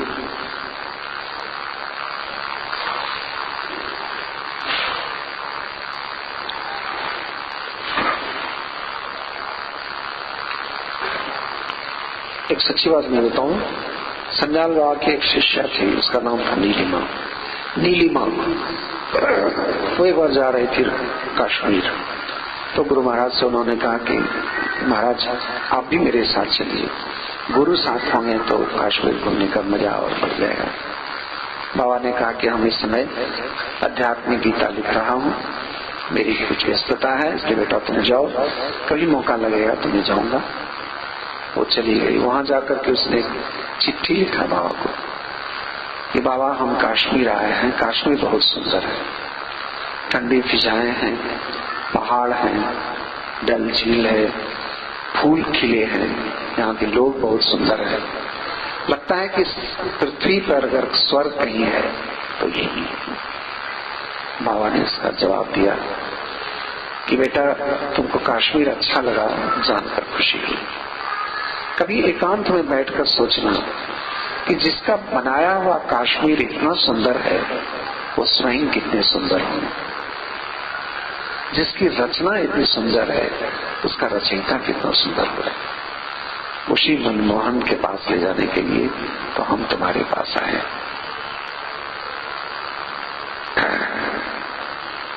तुम उन्हीं का रूप सब में देखना था, उनकी शरण में रहना। वो तो आनंद स्वरूप है, वो तो आनंद स्वरूप है। आज सुबह हम लोगों ने मधुराष्टक का पाठ किया था कि भगवान का सब कुछ सुंदर है, उस सुंदरता से ही बने हैं। अधरम मधुरम, कि उनके होठ जितने अच्छे हैं उतने अच्छे गाल हैं, उतनी अच्छी बोली है, सब कुछ सुंदर सुंदर है। जितनी भी मोहित करने की चीजें संसार में है, सब में उनकी आभा, उनका आनंद स्वरूप विकीर्ण हो रहा है। अतः किसी से प्रेम भगवत प्रेम ही है, क्योंकि इसके अलावा रस तो कहीं है ही नहीं। प्रेम में रस है। जितना भी लोभनीय वस्तु संसार में है, सब में उनका स्वरूप है। प्रेम ही सत्य है, प्रेम ही शिव है, प्रेम ही सुंदर है। इसलिए सत्यम से हम सुंदर कहते हैं। हम एक कहानी पढ़े थे कहीं कि एक राजा का बेटा बहुत सुंदर था, और जब वो राज पोशाक पहनता था तो और सुंदर लगता था देखने में। तो राजा को अपने बेटे की सुंदरता पर गर्व था। तो एक दिन उसने अपनी दाई से, उसका जो मेड था, उसको कहा कि तुम स्कूल जाओ और उस स्कूल का जो सबसे सुंदर लड़का होगा उसको तुम पकड़ के मेरे पास लाओ। दाई स्कूल गई, एक लड़के को साथ लेकर के आई। लड़का, राजा उस लड़के को देख के ही, एक साधारण सा दिखने वाला लड़के को पकड़ के लाई। तो राजा उस लड़के को देखते ही क्रोधित हो गए। राजा अपने लड़के की सोचा था मेरा ही लड़का लाएगा, कि उससे सुंदर तो कोई है ही नहीं। राजा अपने लड़के की जगह साधारण सांवले लड़के को देखकर क्रोधित हो गए। उन्होंने क्या है, इससे सुंदर कोई लड़का स्कूल में तुमको दिखाई नहीं पड़ा, राजकुमार भी नहीं। राजा के महामंत्री ने कहा कि राजन शांत हो जाइए, ये साधारण सा दिखने वाला लड़का इस दाई का इकलौता बेटा है। एक माँ की नजर में अपने पुत्र से बढ़कर सुंदर और कौन हो सकता है। जैसे आपकी नजर में आपका बेटा सबसे सुंदर है, वैसे इस दासी की नजर में उसका बेटा सबसे सुंदर है, क्योंकि सुंदरता रूप में नहीं, देखने वाले की आंख में आती है। अतः यह निर्विवाद सत्य है कि प्रेम ही सुंदर है, प्रेम ही सुंदरतम है, क्योंकि उससे सुंदर और कुछ है ही नहीं। अब एक प्रश्न है कि प्रेम कैसे हो। कबीरदास ने इसका उत्तर भी दिया है। प्रेम न बाड़ी उपजे, प्रेम न हाट बिकाए, प्रेम न खेत में पैदा होता है, न बाजार में कहीं मिलता है। सिर काटे वो मिलत है, भावे तो ले जाए, अगर माल पटे तो ले जाओ।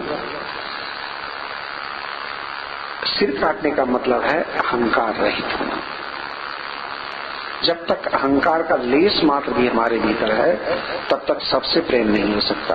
कोई छोटा, कोई बड़ा, कोई अच्छा, कोई बुरा, कोई अपना, कोई पराया का भाव रहेगा ही। जैसे प्रकाश और अंधकार एक साथ नहीं रह सकता, उसी प्रकार अहंकार और प्रेम एक साथ नहीं हो सकता। तिमिर गई रवि देखते, जैसे सूर्योदय हो जाए तो अंधकार अपने चला जाता है। कुमति गई गुरु ज्ञान, गुरु से ज्ञान जिसको प्राप्त हो गया उसके भीतर कुमति नहीं ठहर सकते। सत्य गई एक लोभ दे और भक्ति गई अभिमान। तो क्या अहंकार का जाना इतना आसान है? आसान तो नहीं है, लेकिन एक सरल तरीका है कि मेरा अहंकार चला जाए। कैसे? एक लकीर है, बिना इसको मिटाए छोटा कर सकते हो सकता है ना? उसके बगल में एक बड़ी लकीर खींच दो, ये अपने छोटा हो जाएगा। ठीक उसी तरह भगवान की आराधना से हमारा अहंकार छूट जाए, इसके लिए प्रयास करने से अहंकार नहीं छूटेगा। लेकिन भगवान की आराधना करने से वो सबसे बड़े हैं तो मेरा अहंकार तो छोटा हो ही गया। हम जब प्रणाम करते हैं भगवान को या गुरु को, उनको बड़ा समझ के ही प्रणाम करते हैं, तो अभी तक जो हम बड़े थे, बड़े होने का जो अहम था, ये तो मेरा छोटा हो गया। और जैसे जैसे ये भावना बढ़ेगी मेरा अहंकार अपने टूटता चला जाएगा। शिवाजी के इष्ट देवता थे शिव। तो शिवाजी ने जब महाराष्ट्र का स्थापना किया तो भगवान शिव के मंदिर में गए और उन्होंने प्रणाम करके अपना पगड़ी शिव के पास रख दिया और कहा कि हे महादेव, ये पगड़ी मेरे सिर पर राजा होने का अहंकार है, इसे मैं आपको समर्पित करता हूँ ताकि मुझे कभी राजा होने का ईमान नहीं हो। आपका और राज्य का सेवक बनकर मैं जीवन पर्यंत सेवा करना चाहता हूँ। अगर वो भगवान शिव के शरण में नहीं जाते तो राजा होने के अहंकार से कभी मुक्त नहीं हो सकते थे। शिवाजी का अहंकार इसलिए टूटा कि वो शिव के शरण में गए। अतः भगवान हैं, वे सर्वशक्तिमान हैं। इस सत्य को जानकर उनके प्रति समर्पण एवं प्रेम होने से हमारा अहंकार और सिर अपने आप कट जाएगा और तब हमारे भीतर का प्रेम छलक कर उभर आ जाएगा। भगवान को तो हमने देखा नहीं है, इसलिए गुरु के प्रति समर्पण भाव नहीं होने से भगवत प्रेम जागेगा नहीं। गुरु से प्रेम होने से गोविंद से प्रेम अपने आप हो जाएगा। जैसे हम सबके भीतर में प्राण है, श्वास चल रहा है तो हम जीवित हैं, उसी तरह हम सबके भीतर में प्रेम भी है, अन्यथा जीने की इच्छा ही नहीं होती। बादल से ढक जाने पर सूरज की रोशनी जैसे धूमिल हो जाती है, वैसे ही काम, क्रोध, लोभ, ईर्ष्या, द्वेष, घृणा आदि दुर्गुण से हमारा प्रेम ढक गया है। प्रेम है मेरे भीतर में, लेकिन वो ढक गया है। भगवत भजन करने से, क्रिया योग का नियमित अभ्यास करने से जब सत्वगुण बढ़ता है तब ये अवगुण हट जाते हैं और मेरा प्रेम छलक कर बाहर आ जाता है।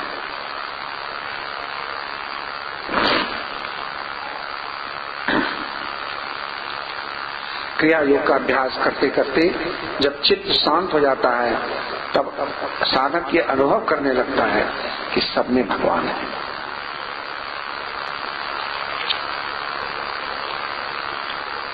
और तभी भक्त तुलसीदास को जिस दिन ये अनुभव हुआ उसी दिन उन्होंने लिखा कि सिया राम ने सब जग जानी, करो प्रणाम जोरी जुगवानी। इस अवस्था में भक्त सबसे प्रेम करने लगता है, क्योंकि सब में वह भगवान का दर्शन करता है। इसके लिए क्या करना पड़ेगा कि रोज भगवान का, रोज नियमित साधन कीजिए। रोज भगवान का भजन, साधन, स्वाध्याय करने से भगवत प्रेम बढ़ने लगेगा, अहंकार छूटने लगेगा। गुण अवगुण मिलकर ही संसार बना है, सिर्फ गुण से संसार नहीं चलता। अतः सब में कुछ गुण है, कुछ दोष। हमें सबके गुण देखने चाहिए और अपना अवगुण। सबसे मधुर वचन बोलना चाहिए। प्रेम त्याग पर आधारित है। जब तक कुछ पाने की इच्छा है तब तक स्वार्थ है, जब देने की इच्छा होगी तब प्रेम जगेगा। इसलिए हम दाता बने, सबके लिए कुछ त्याग कर सकें। हमारे मन में क्या है ये कौन जानता है? मेरे भीतर में क्या है कौन जानता है? लेकिन हमारी परिचय तो उसी से होता है जो हम बोलते हैं। वाणी से जो प्रकट होता है वही मेरा परिचय है। तो हम कभी किसी से ऐसी बात नहीं बोले कि किसी के मन को रंज मात्र भी दुख पहुंचे। परस्पर प्रेम बढ़े, इसके लिए 4 चीज शास्त्र ने बताया है कि एक साथ भोजन करने से, हम लोग के यहाँ जो भोज की परंपरा है कि पार्टी देते हैं, एक साथ भोजन करने से परस्पर प्रेम बढ़ता है। एक दूसरे के घर आने जाने से, हम आपके यहाँ गए, आप मेरे यहाँ आए, तो परस्पर प्रेम बढ़ेगा। एक दूसरे का हालचाल पूछने से, आप बीमार हैं, आपको 5 बार कोई पूछ लिया तुम कैसी हो, तो आधा बीमारी कम हो जाता है। और प्रेम की उससे मेरे बारे में चिंता है, एक दूसरे का हालचाल पूछने से। और चौथा, जब हम लोग आपस में बैठ के गपशप करते हैं, हंसी मजाक करते हैं, उससे भी प्रेम बढ़ता है। प्रेम के लिए सम्मान नहीं, समर्पण चाहिए। मैं आपका हूं, आप मेरे हैं, बस इतना भाव ही प्रेम के लिए काफी। दादू जी ने ठीक ही कहा था कि तन भी तेरा, मन भी तेरा, तेरा पिंड प्राण, सब कुछ तेरा, तू है मेरा, ये दादू का ज्ञान। सेवा प्रेम पाने का मूल मंत्र है। इसलिए भगवत प्रेम पाने के लिए हम पूजा करते हैं। पूजा भी सेवा ही है। सबके प्रति सेवा भाव रखें, सब प्रसन्न रहे, सुखी रहे, इसके लिए हम लोग को प्रयास करना चाहिए।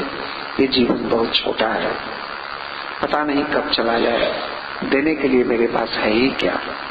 इसलिए प्यार बांटते चलें। भगवान श्री कृष्ण का जीवन, भगवान श्री कृष्ण का अवतार जो है वो प्रेमावतार कहलाता है, क्योंकि वे जीवन भर प्यार ही बांटते रहे। उन्हें यशोदा, रोहिणी, देवकी, नंद बाबा, गोप गोपियां, कुब्जा, अक्रूर, अर्जुन, उद्धव, पांडव, सबको बस प्यार और अपनापन ही तो दिया है। महाराज के समय तो दोनों हाथ से प्रेम लुटाए। हमें भी अपने जीवन को प्रेममय बनाना चाहिए। सबको स्नेह, अपनापन और भरपूर प्यार दें।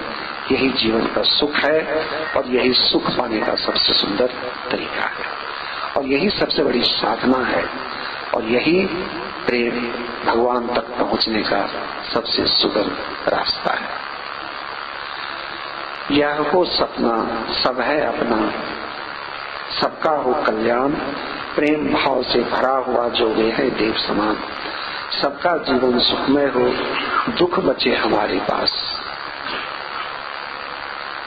घर में जब हम लोग ज्यादा आते हैं ना, तो हम लोग अपना बेडरूम जल्दी में होना चाहिए कि सब लोग अच्छा से रहे, हम तो कहीं भी सोते। दूसरों को सुख देने के लिए दुख खुशी खुशी ग्रहण करने की जिसकी भावना है वही प्रेम दे सकता है। सबका जीवन सुखमय हो, दुख बचे हमारे पास, खुशमित बागों सा जब देखें, नहीं अपना कोई आश, हमसे सब कोई अच्छा ही है, गुण ही सबका देखूं, सभी भले हैं बार बार, अपने अवगुण को देखूं। हे हरि, हे शिव, हे गणपति, मैं तुमको शीश नवाऊं, सब में तेरा रूप देख मैं सबको गले लगाऊं।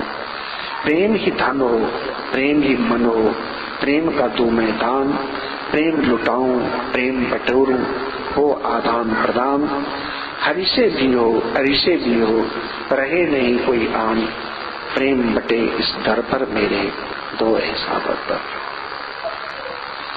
उस सिनेमा दिखाने के पहले वो ट्रेलर नहीं दिखाता है पहले, तो इसलिए इसका एक तो चैप्टर हम पढ़ दिए कि मैं समय हूँ किताब जो है तो आप लोग खरीदिए। और इसका इसमें जितने लेख हैं वो चूंकि बोध गम्य है, जो हमको फील हुआ है, हमने लिखा है,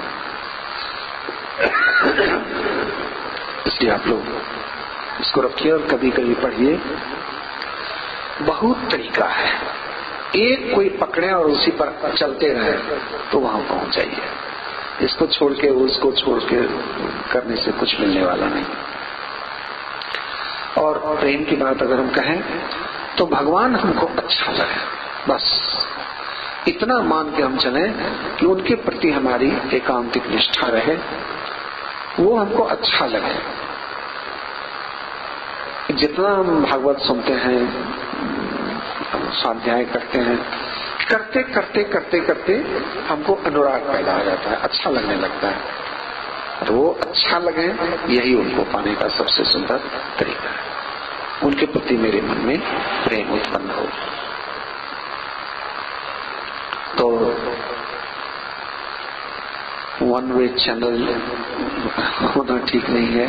हम अपनी बात कहें, लेकिन सब आदमी अपनी बात कहें। ये नहीं है कि हम कोई ज्यादा जानते हैं, सब आदमी ज्ञानी है, सबके भीतर में भगवान बैठे हैं। किसके मुंह से क्या बात बोलना चाहते हैं पता नहीं, इसलिए हमको सबकी बात सुननी चाहिए। अब हम तिवारी जी से निवेदन करेंगे, दो शब्द में यहाँ बैठे, माइक दो।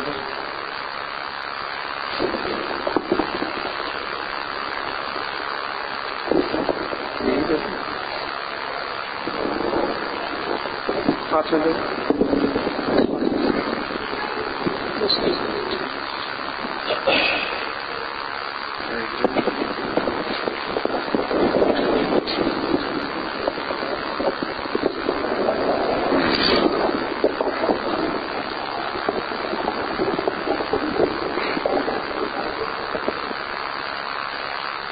बोलिए प्रेम से गुरु महाराज की जय। गुरु महाराज के सत्संग का सब यहाँ पर जितने भी लोग आए, हर किसी के मन में कुछ न कुछ शंकाएं हैं। हमारे भी मन में शंका थी, और जितने भी लोग हैं कि मैं गुरु महाराज से अलग में बैठकर बात करूं, उनसे चर्चा करूं। लेकिन इन्होंने जितना भी कुछ अभी कहा, मैं ये प्रवचन नहीं कहूँगा, ये इनका अनुभव गम्य बातें थी। और हमें तो लगता है कि हमारी सारी जितनी भी शंकाएं थी या जो भी प्रश्न थे, सबों के उत्तर हमें मिल गए। और मैं इसी तरह का मुझे अनुभव है कि और भी लोगों के जिनके भी मन में है, सबों को मिले होंगे। तो होता यही है कि गुरु महाराज के द्वारा जो कहा जाता है, उनकी जो अनुभव की बातें होती हैं, उसमें ही सारे भक्तों के, शिष्यों का समाधान मिलता है। एक एक करने की बजाय एक साथ में उन्होंने इतने सारे लोगों के शंकाओं का समाधान मिलता है। अब वो हमारी क्षमता है, इन्होंने सारा कुछ बता दिया, सब कुछ कह दिया। कहने के लिए कुछ भी नहीं बचा है कि कैसे हमारी श्रद्धा, भक्ति, विश्वास, पुरुषार्थ बढ़े, और बिना इसके कुछ नहीं होता। कहते हैं कि ये सारा कुछ साधन से ही आएगा। गुरु महाराज ने हमें जो साधन दिया है, उसी के द्वारा ये सब मिलेगा। हमें धर्म पथ पर चलने की प्रेरणा, साधन करने की प्रेरणा, सारा कुछ गुरु में एकांतिक निष्ठा से ही होगी, जिसमें कि हम सबों का, हमारा भी, मुझे भी पूर्ण विश्वास नहीं है। मैं इसे कहता हूँ कि श्रद्धा, भक्ति और विश्वास सब कुछ का अभाव है। लेकिन मैं हाथ जोड़कर जब भी साधन के लिए बैठता हूँ, इतनी ही कहता हूँ कि मुझमें श्रद्धा, भक्ति, विश्वास सब कुछ का अभाव है। मुझसे साधन में मन नहीं लगता। आप मुझे ऐसा बनाइए जिससे कि मेरा मन लगे और मैं आपके पथ पर, आपके बताए रास्ते पर चल सकूं। ये मैंने नहीं कहा, मैं तो गुरु महाराज की बात ये कह रहा हूँ। सान्याल बाबा ने कहा था, एक जगह मैंने किताब में पढ़ी है कि आप गीता में भगवान ने भी कहा, कभी गुरु महाराज ने भी बताया इस चीज को कि अगर नहीं होता है तो कम से कम हम सब कुछ ऊपर कर दे, छोड़ दे, लेकिन उस तरह की भावना भी हमारे मन में नहीं आती है। उस पर उन्होंने कहा कि कुछ नहीं होता है, बैठकर रो, और बार बार रो कर ये कहो कि मुझसे साधन नहीं होता। श्रद्धा का अभाव है, विश्वास का अभाव है, पुरुषार्थ नहीं है। आप मुझे ऐसा बना दें कि मैं आपकी आराधना कर सकूं, आपके बताए रास्ते पर चल सकूं। और इतना ही कहकर मैं अपने को विराम देता हूं। बोलिए गुरु महाराज की जय। वास्तव में हम लोग जो साल में एक बार यहाँ वार्षिकोत्सव करते हैं, वो यही एक स्पिरिट गेन करने के लिए कि हमारा जो साधन में शिथिलता आ जाती है या मन मेरा चारों तरफ भाग जाता है, तो हमारे भीतर एक ऊर्जा आवे, हम एक उत्साह बढ़े। उत्साह बढ़ने के लिए ही उत्सव होता है, तो उत्साह बने भगवत, क्योंकि विषय का आकर्षण इतना है कि हम बिना चाहे भी हमारा मन विषय की तरफ चला जाता है। मन को बहुत समझाते हैं कि नहीं, थोड़ा सा भगवान का स्मरण करो, लेकिन उसको लगता है कि इस संसार की चिंता ही सबसे बड़ा आवश्यक है, ये उतना जरूरी नहीं है। तो मन को समझाने के लिए हमारे मन में एक नया उत्साह साधन के प्रति बढ़े, इसी के लिए हम लोग वार्षिकोत्सव करते हैं। प्रेम की बात कर रहे थे, परस्पर हमको आपस में प्रेम हो, ये भी इस उत्सव का उद्देश्य है। और तीसरा कि कठिन रास्ता हो तो उस पर अकेले चलना थोड़ा मुश्किल होता है, लेकिन अगर 10 आदमी मिलकर चले तो एक शक्ति का अनुभव होता है। तो इस तरह से हम लोग जो संवेद साधन करते हैं, संवेद गीता पाठ करते हैं, संवेद मिलकर के सत्संग करते हैं, इससे हमारे भीतर में एक शक्ति का अनुभव होता है कि ठीक है हम कमजोर हैं, लेकिन हमारे भाई लोग तो हैं बगल में, इसलिए सब मिल करके हम लोग पार हो जाए। जैसे जैसे कलयुग का चरण बढ़ेगा, परिस्थितियां विपरीत होती चली जाएंगी, लेकिन अगर हम लोग एकजुट होकर के इस अध्यात्म के रास्ते पर चलते रहे तो हम समझते हैं कि हमारा रास्ता ज्यादा आसान हो जाएगा। कालिदा आए 2 शब्द आप भी बोलिए।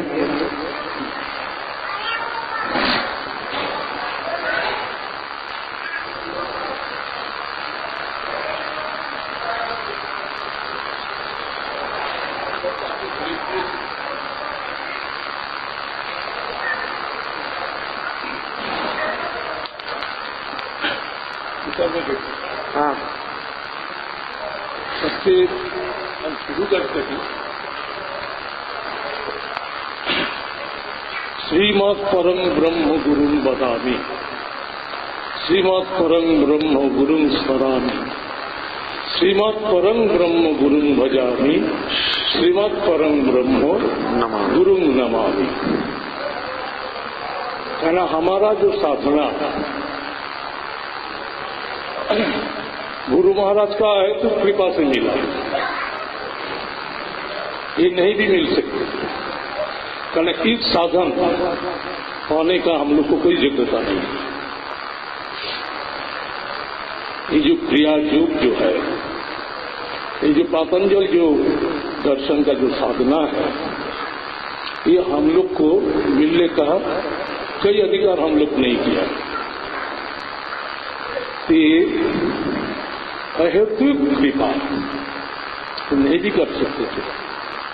तो रायलीमो शायद स्वयं उनका गुरु महाराज से निवेदन करके, प्रार्थना करके गृहस्थ में इसका साधन वो बातें इसी परंपरा से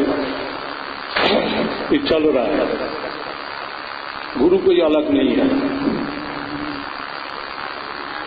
जो शरीर जो दिख रहा है हम लोग कोई अलग नहीं है, सब एक ही है। तो लहरी माता का शक्ति से सब कुछ हो रहा है। इसीलिए आज सुबह काल से शुरू किया है गुरु महाराज। आज भी बोले इस साधन के बारे में।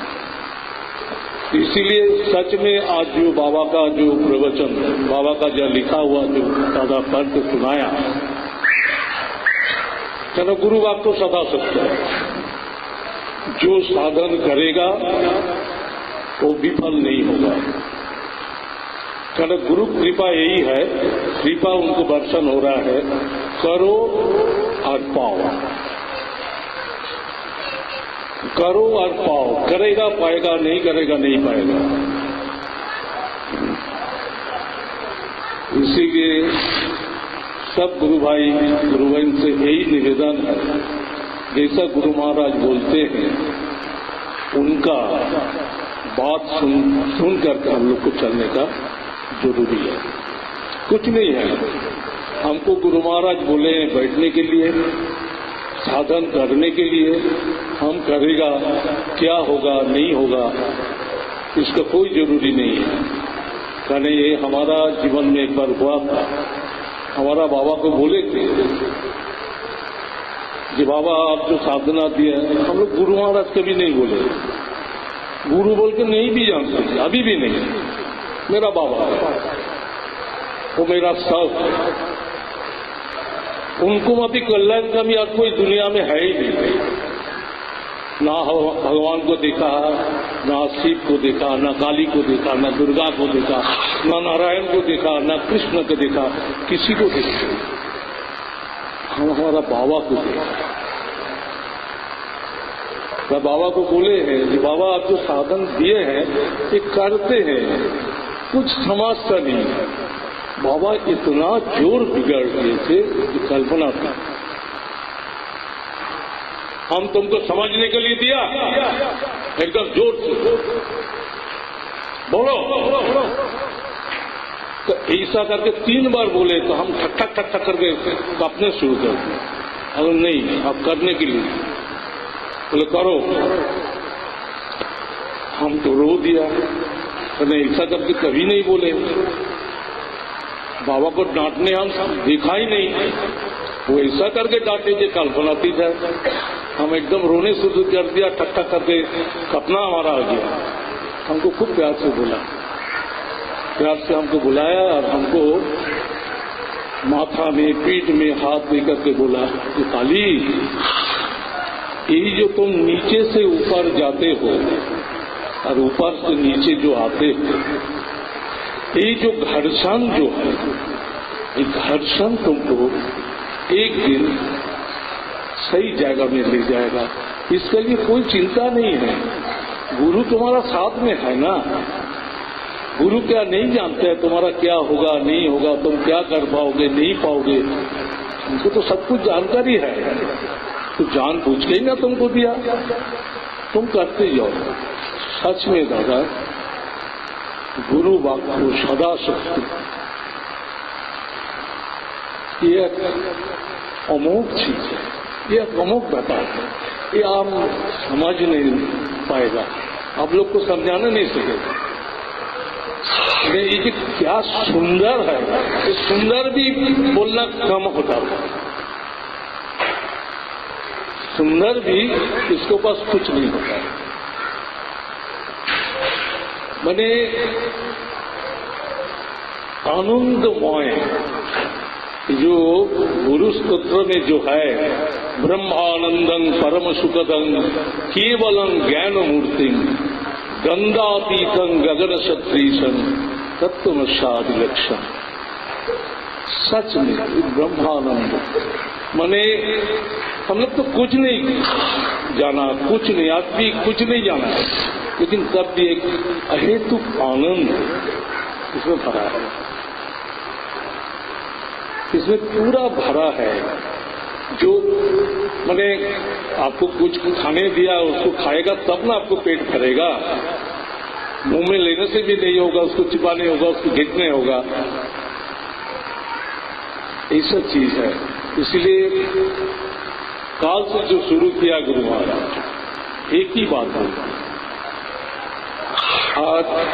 आज बाबा का शरीर जाने का बाद से बाबा बहुत हमारा गुरु भाई का ऊपर में इसका भार थोप के गया था।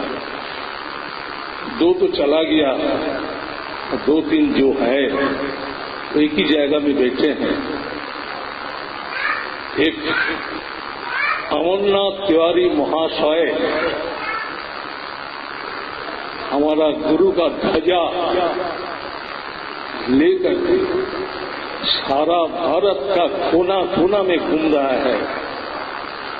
उनको शरीर भी नहीं देखते हैं, संसार का भी कोई चिंता नहीं है, सबका कल्याण के लिए द्वार द्वार में जाते हैं।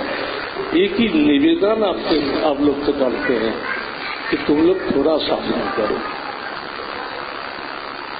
जो पाया है उसको पाया तो है, उसको करके तो कम से कम देखो। ये हम तुमको ठकाया कि नहीं, ये तो थोड़ा जांच करके देखो। तो दादा हम क्या बोलेगा, हमको तो माइक का सामने आने में हम सब कुछ गड़बड़ हो जाता है। इसीलिए ये साधन तो करते जाइए।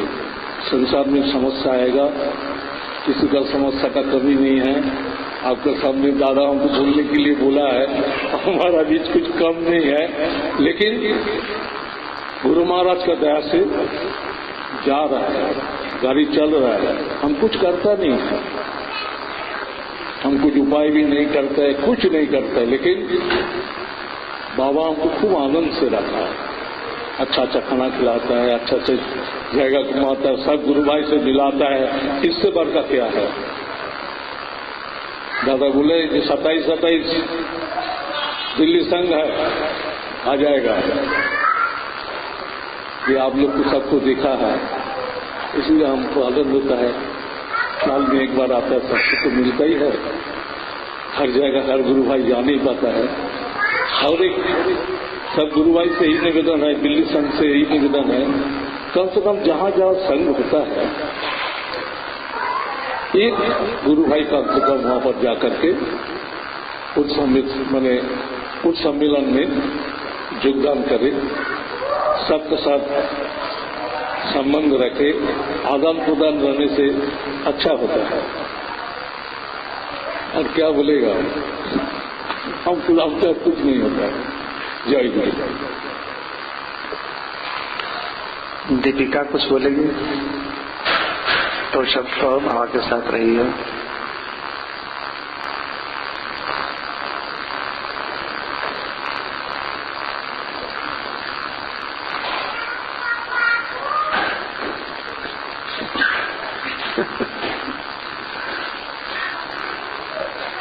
बचपन से बाबा को देखी है, शनिवार बाबा को देखी है।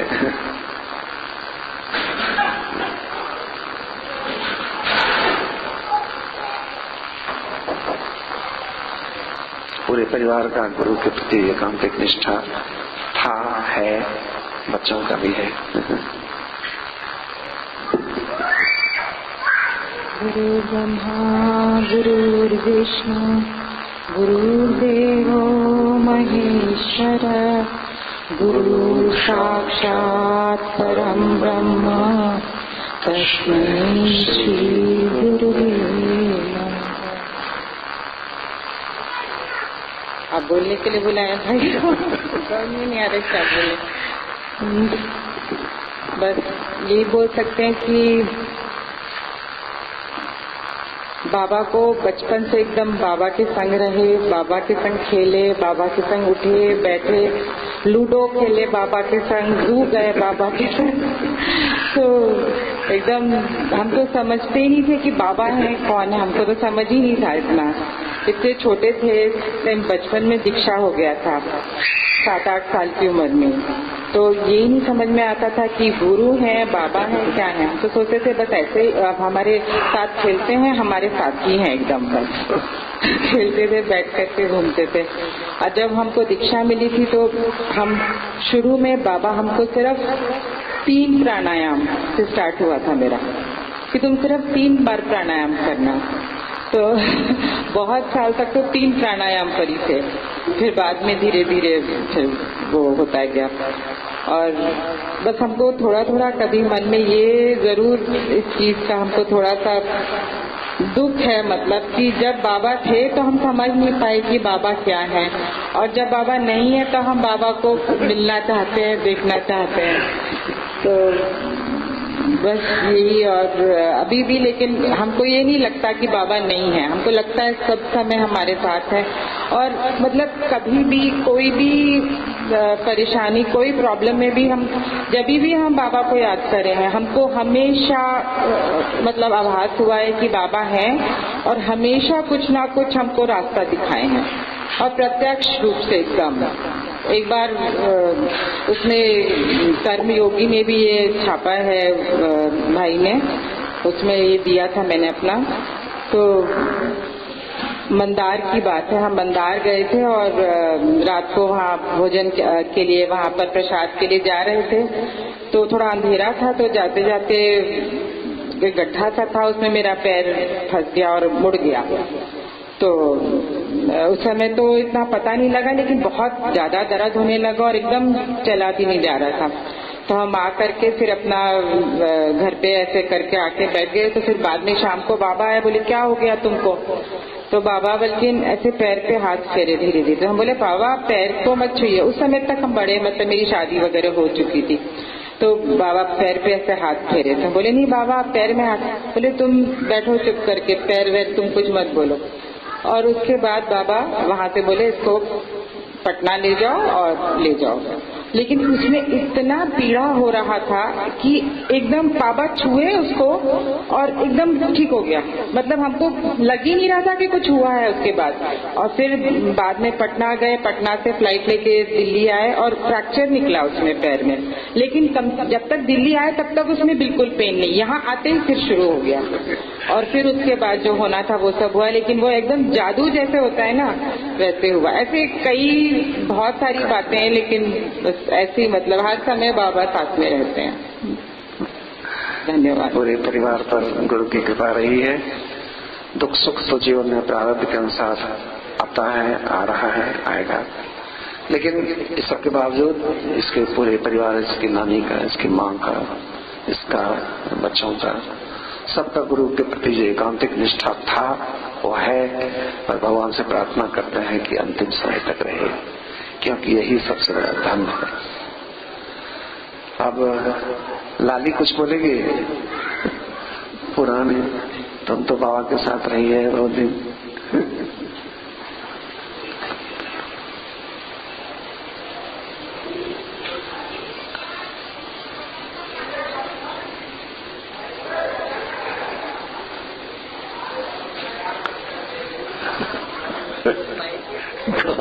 कहाँ फंसा दिए?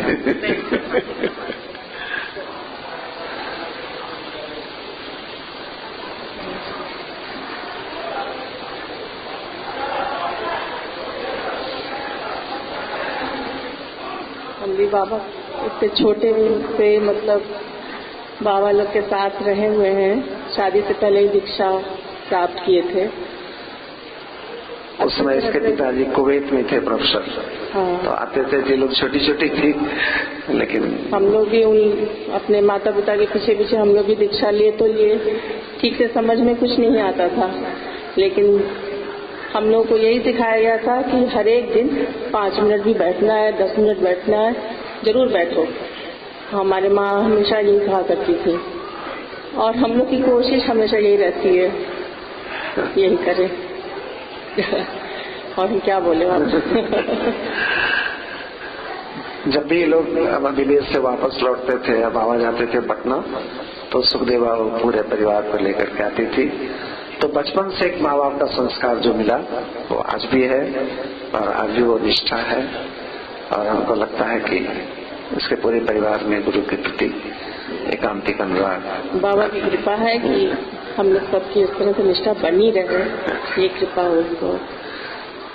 वही एक मन में होता था कि गुरु का दर्शन करना हो तो फिर गुरुधाम जाना पड़ेगा या पुरी जाना होगा। और गुरु की इतनी कृपा है कि गुरुधाम दिल्ली चला आता है।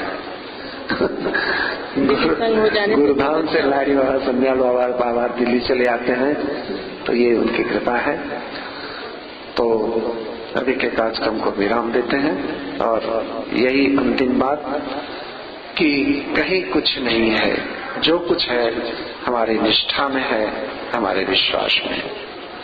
इस विश्वास को जीवित रखिए कि भगवान है और भगवान मेरे हैं। जैसे मीरा ने कहा था कि मेरे तो गिरधर गोपाल दूसरे न कोई, और इस विश्वास को गिरधर गोपाल ने साकार कर दिया कि मीरा को अपने में संभालिए। तो हम भी अगर इस विश्वास को जीवित रखें तो हम भी एक दिन उनमें समा जाएंगे। सर्वे भवन्तु सुखिनः, सर्वे सन्तु निरामयाः, सर्वे भद्राणि पश्यन्तु मां कश्चित् दुःखभाग्। बोलिए गुरु महाराज की, परम गुरुदेव की, परापर गुरुदेव की, परमेष्टि गुरुदेव की, गुरु माता की, सब संतन की, सब भक्तन की, पतित पावन भगवान की, वृंदावन बिहारी लाल की।